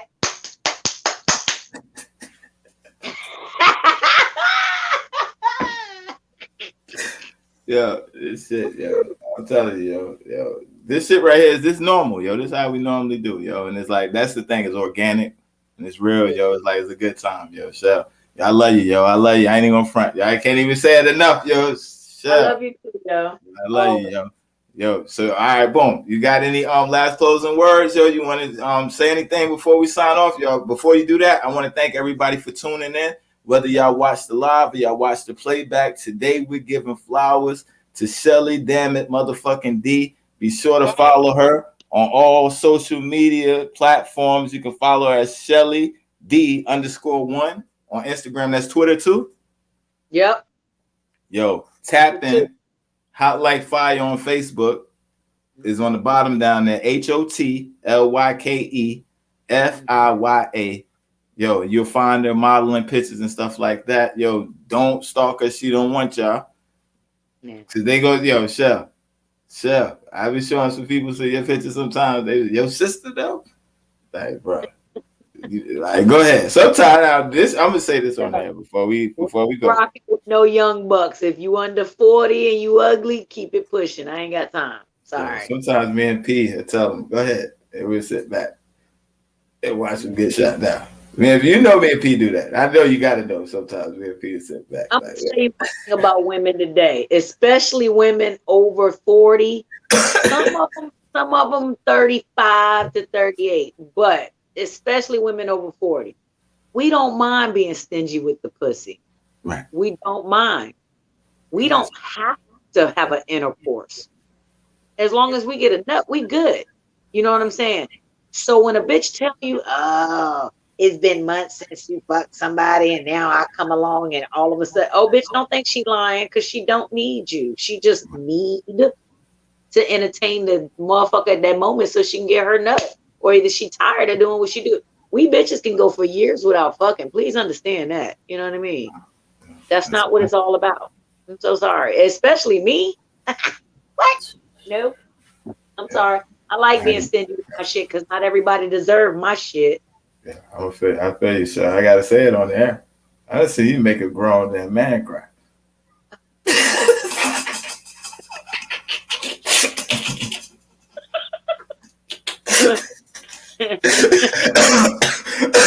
Oh shit, yo. Damn, yo, you didn't do it like that, Chef. I mean, I'm not love you too, bro. pain. I'm laughing. I'm not laughing at him. I'm not laughing at his pain. Definitely not laughing at his pain. Nah, hell no. But yo, damn, yo, that's rough right there. Like, yo, when you pissed. Every nigga know whoever the fuck with Shelly know when I love hard. And I might not be the girly girl that you want, but if you ain't give me a reason to put no heels on, whose fault is that? Yours or mine? Wow. You know what I mean? Wow. 9 times out of 10, if my dick is bigger than yours, I'm not gonna respect you as a man either.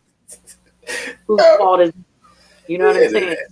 I ain't even got one, but if I feel more masculine than you, problem. You know what I mean? Facts. And that's the thing. I've heard you say that before. You've told somebody that before.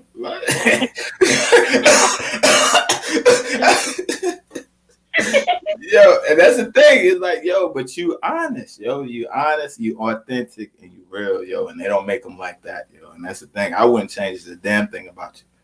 It's like, yo, you either gonna love it or you gonna hate it. Most people might hate it at the time. Then they look back like, damn, yo, she was kicking real shit.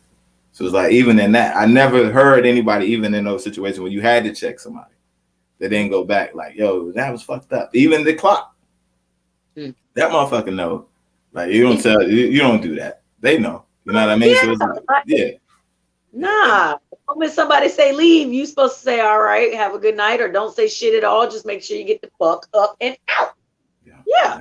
Especially my shit, bitch. I ain't Martin. If I tell you get the fuck out, it ain't for no laughs and jokes. It's to protect you in your face and all them pearly whites in that mouth.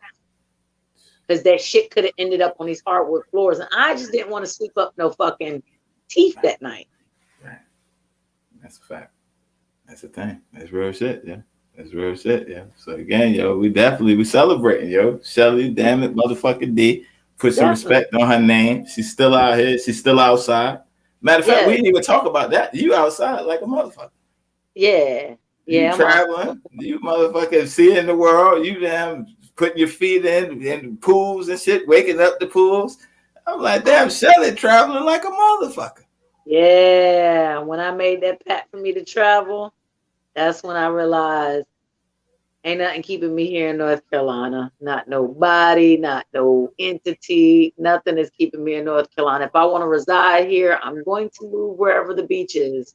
Right. You know what I mean? However, if not, I'm probably going to go back to Florida or just some beachy spot. All I can say is traveling is definitely something that feels good on me, looks good on me, smells good on me, and I wear it well. So stay tuned for 2022 because that passport is getting stamped. Mark my words, I'm telling you right here in October, right now, on my brother's birthday, October 14th. My passport is getting stamped next year. Definitely. Yeah, that's the thing right there. Yo, I'm gonna have to take one of them trips with you just so I can see if you're a good wingman out of town.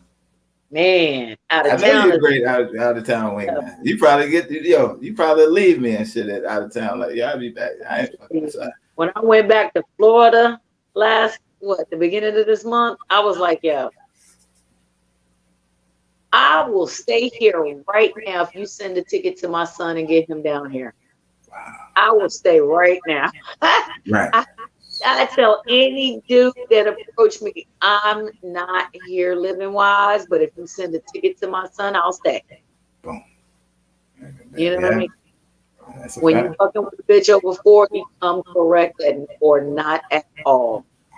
Period. Because you're gonna have to do something that I can't do for myself. I already take care of myself. I don't need you to take care of my bills. I don't need you to buy me shit to wear because I don't wear the average shit. You know what I mean? Yeah. But traveling is definitely what's a necessity. Yeah, that's a fact. And Shelly, you got a crazy shoe game.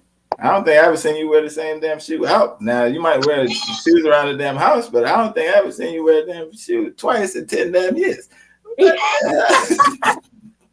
I do got a lot of shoes. I do love. It used to be heels, not so much no more. I do wear heels, but it got to be a good reason for me to put some heels on, ladies and gentlemen. Message. But my boot game, my sneaker game, all that, yeah. And I'm still an old head. Y'all, at the end of the game, y'all want to come in and get a touchdown now? Okay. But I will say I'm an old school girl, so I still rock Feelers.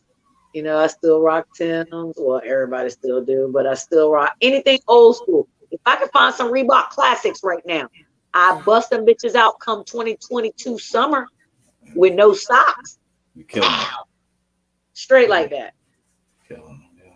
Yeah. We're gonna have to bring you back, sir. We're gonna have to get you back up here, yo. It's, like I said, it's good, yo. I'm gonna definitely have to get over there. I'm gonna have to bring an extra lung with me the next time I come. Absolutely. You let we me definitely know. going. I got my nights available now, so I tell you, I don't know what to do with my nights. When I get off of work, it be bright as hell outside. 3:30 in the afternoon, I'm up in this bitch, knocked out till like 8:30, 9:30 at night. And then you turned up. Then I'm turned up for another couple hours, smoke till I go back to sleep. That's a fact. So we definitely have to put it together, yo, because like I said, I enjoyed this, and yo, it's good to see you active out here for the people and stuff like that. Yo, you've been locked. They had you locked down. You said, what the hell, Facebook got going on? Oh yeah, I was the whole month of September I was on lockdown. All because I said Negroes are dumb. Whatever. It was like multiple races in there. I didn't mean just black people, dumbass Facebook. But whatever. It just made me not want to be on Facebook. So I've been, y'all want to find me. I'm on Instagram the most. I don't really be on Facebook like that no more because everybody's sensitive. Everybody got vaginas today, whether it's real or impossible or beyond. Everybody got vaginas. So it's just the sensitive world we live in. That shit real. That shit real, yo. Matter of fact, you know what would be a good show to have up here? What? Me, you, Bonnie, PK, and I'll throw B Hickey up there. Oh, B Hickey will be talking so much trash to people, it'd be funny as hell. I think that should be a no filter show right there. We used to call that the no filter. We definitely gotta have a round table talk. That should be dope. Yo, I'm gonna put that together. I'm gonna put that, because I'm in touch with everybody, so I think I'm gonna put that together, yo. And if you see P, drop the bug in his ear for him, so he can get ready. Yeah, that's what I normally say. Fuck P. Yeah, fuck P. Hey, y'all like my new hair color? It's hot like fire. That shit is dope, yo. Give him the profile right quick. Use the model. Yo, show him how a retired model get down. Yo, show him the poses. You know how you still got it. Oh shit, he talking about showing the pose. No, let me stop. I'm good. I'll show y'all ladies if y'all need some coaching. Holla at the kid. I got you. If y'all need some promoting, ain't none of this shit free. So if y'all talking money, Cash App, something like that, I got you. I do, because I think I'm gonna dip my little feet in there somewhere or another. Yeah, it ain't gonna be modeling no more. I'm sorry, y'all took enough up out of me, and y'all don't like to pay nothing for that.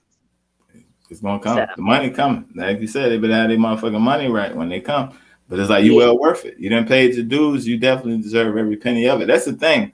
It's like in our culture, it's like a lot of times people want the talent, they want your gift, but they want you to do it for free. You said a powerful thing, like, yo, that shit ain't free no more. Yo, we can't pay bills on that shit. Send that Cash App, yo. Yo, if you tell me your Cash App right now, somebody watching might say, I want to bless you. Tell me the Cash App. Oh, my Cash App is the same as the name, Shelly Dee. Get at the kid. Y'all can't find me anywhere. But what I tell people, artists, photographers, anybody, if you contact a female and you want her to be in your photo shoot, your video shoot, you got to think about her driving to where you are. She's not driving with nothing, so she's going to go buy something. She's gonna go spend money on hair, nails, something, because she don't want to make your shit look terrible. So you got to think about that. Then you're not keeping her for no 2 hours, because ain't none of y'all niggas doing shit in no 2 hours when it comes to a video. That's a whole day process, bitch. So think about a job. What you getting paid per day? Do you think she worth it? Because if you don't want to go to fucking Amazon and clock in for a whole day's work for chump change, what the fuck makes you think she want to stand in front of your whack ass song and damn stand there like the fuck anything to fuck pop on the radio? She know this shit ain't going nowhere. She just trying to be seen by the right motherfucker. So give her the money to do what she do and relax. Oh, that's a fact. I definitely agree on that. Yeah. Damn, that's real shit. That's real shit. Yo, Shell, I'm gonna let you close this out. Yo, hot like fire. Yo, we're gonna jump to official KMD hot because it's hot like fire. You already know, yo. So I'm gonna let you close this out while I'm queuing up the video. And again, yo, I love you and I appreciate it. Thanks to everybody tuning in. The Proof in the Pudding podcast show. Shelly Dee, yo, is on you. Proof in the pudding. Like I tell you, Shelly Dee one anywhere. Y'all need it. I told you, got your coins up. I'm gonna get back out there slowly but surely. Scream at me. Anytime y'all want some information, y'all want to be on the radio, scream at my brother, because he gonna keep doing this. This is about to be some big live shit.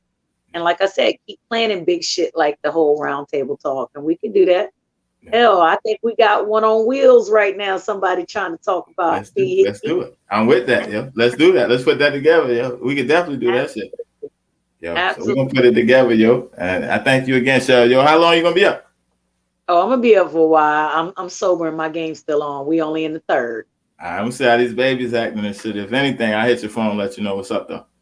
All right, I'm off tomorrow still though. You off tomorrow? Yep. All right, so yeah, we're definitely linked then. All right, sweetie. All right, love. All right. All right, later.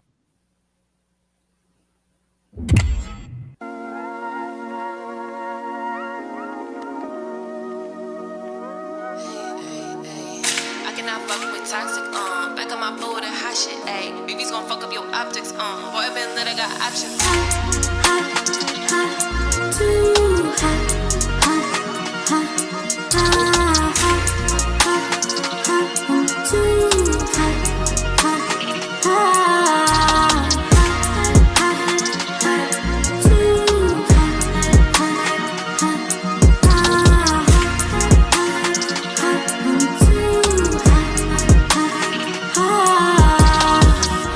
on them. I had to cut them or slip on them. Too many chances I given them. While I've been receiving the minimum. They love you, then hate you, then need you. It's all games till I finally leave you. Hope you enjoying this preview. Ain't no part twos, no sequels. I ain't spinning blocks with my old niggas. I told you once before, nigga. Demon time, I watch froze, nigga. Money over these hoe niggas. I don't lose niggas, I dispose niggas. Bounce back with those niggas. Lemon limes, they get so bitter. I'm too hot, but so cold, nigga. I cannot fuck with toxic, Back on my boat, that hot shit, ayy. BB's gon' fuck up your optics, Boy, I been lit, got options, ayy. I cannot fuck with toxic, Back on my boat, that hot shit, ayy. BB's gon' fuck up your optics, Boy, I been lit, I got options.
I bet he wishes he left, he didn't. I'm wrong.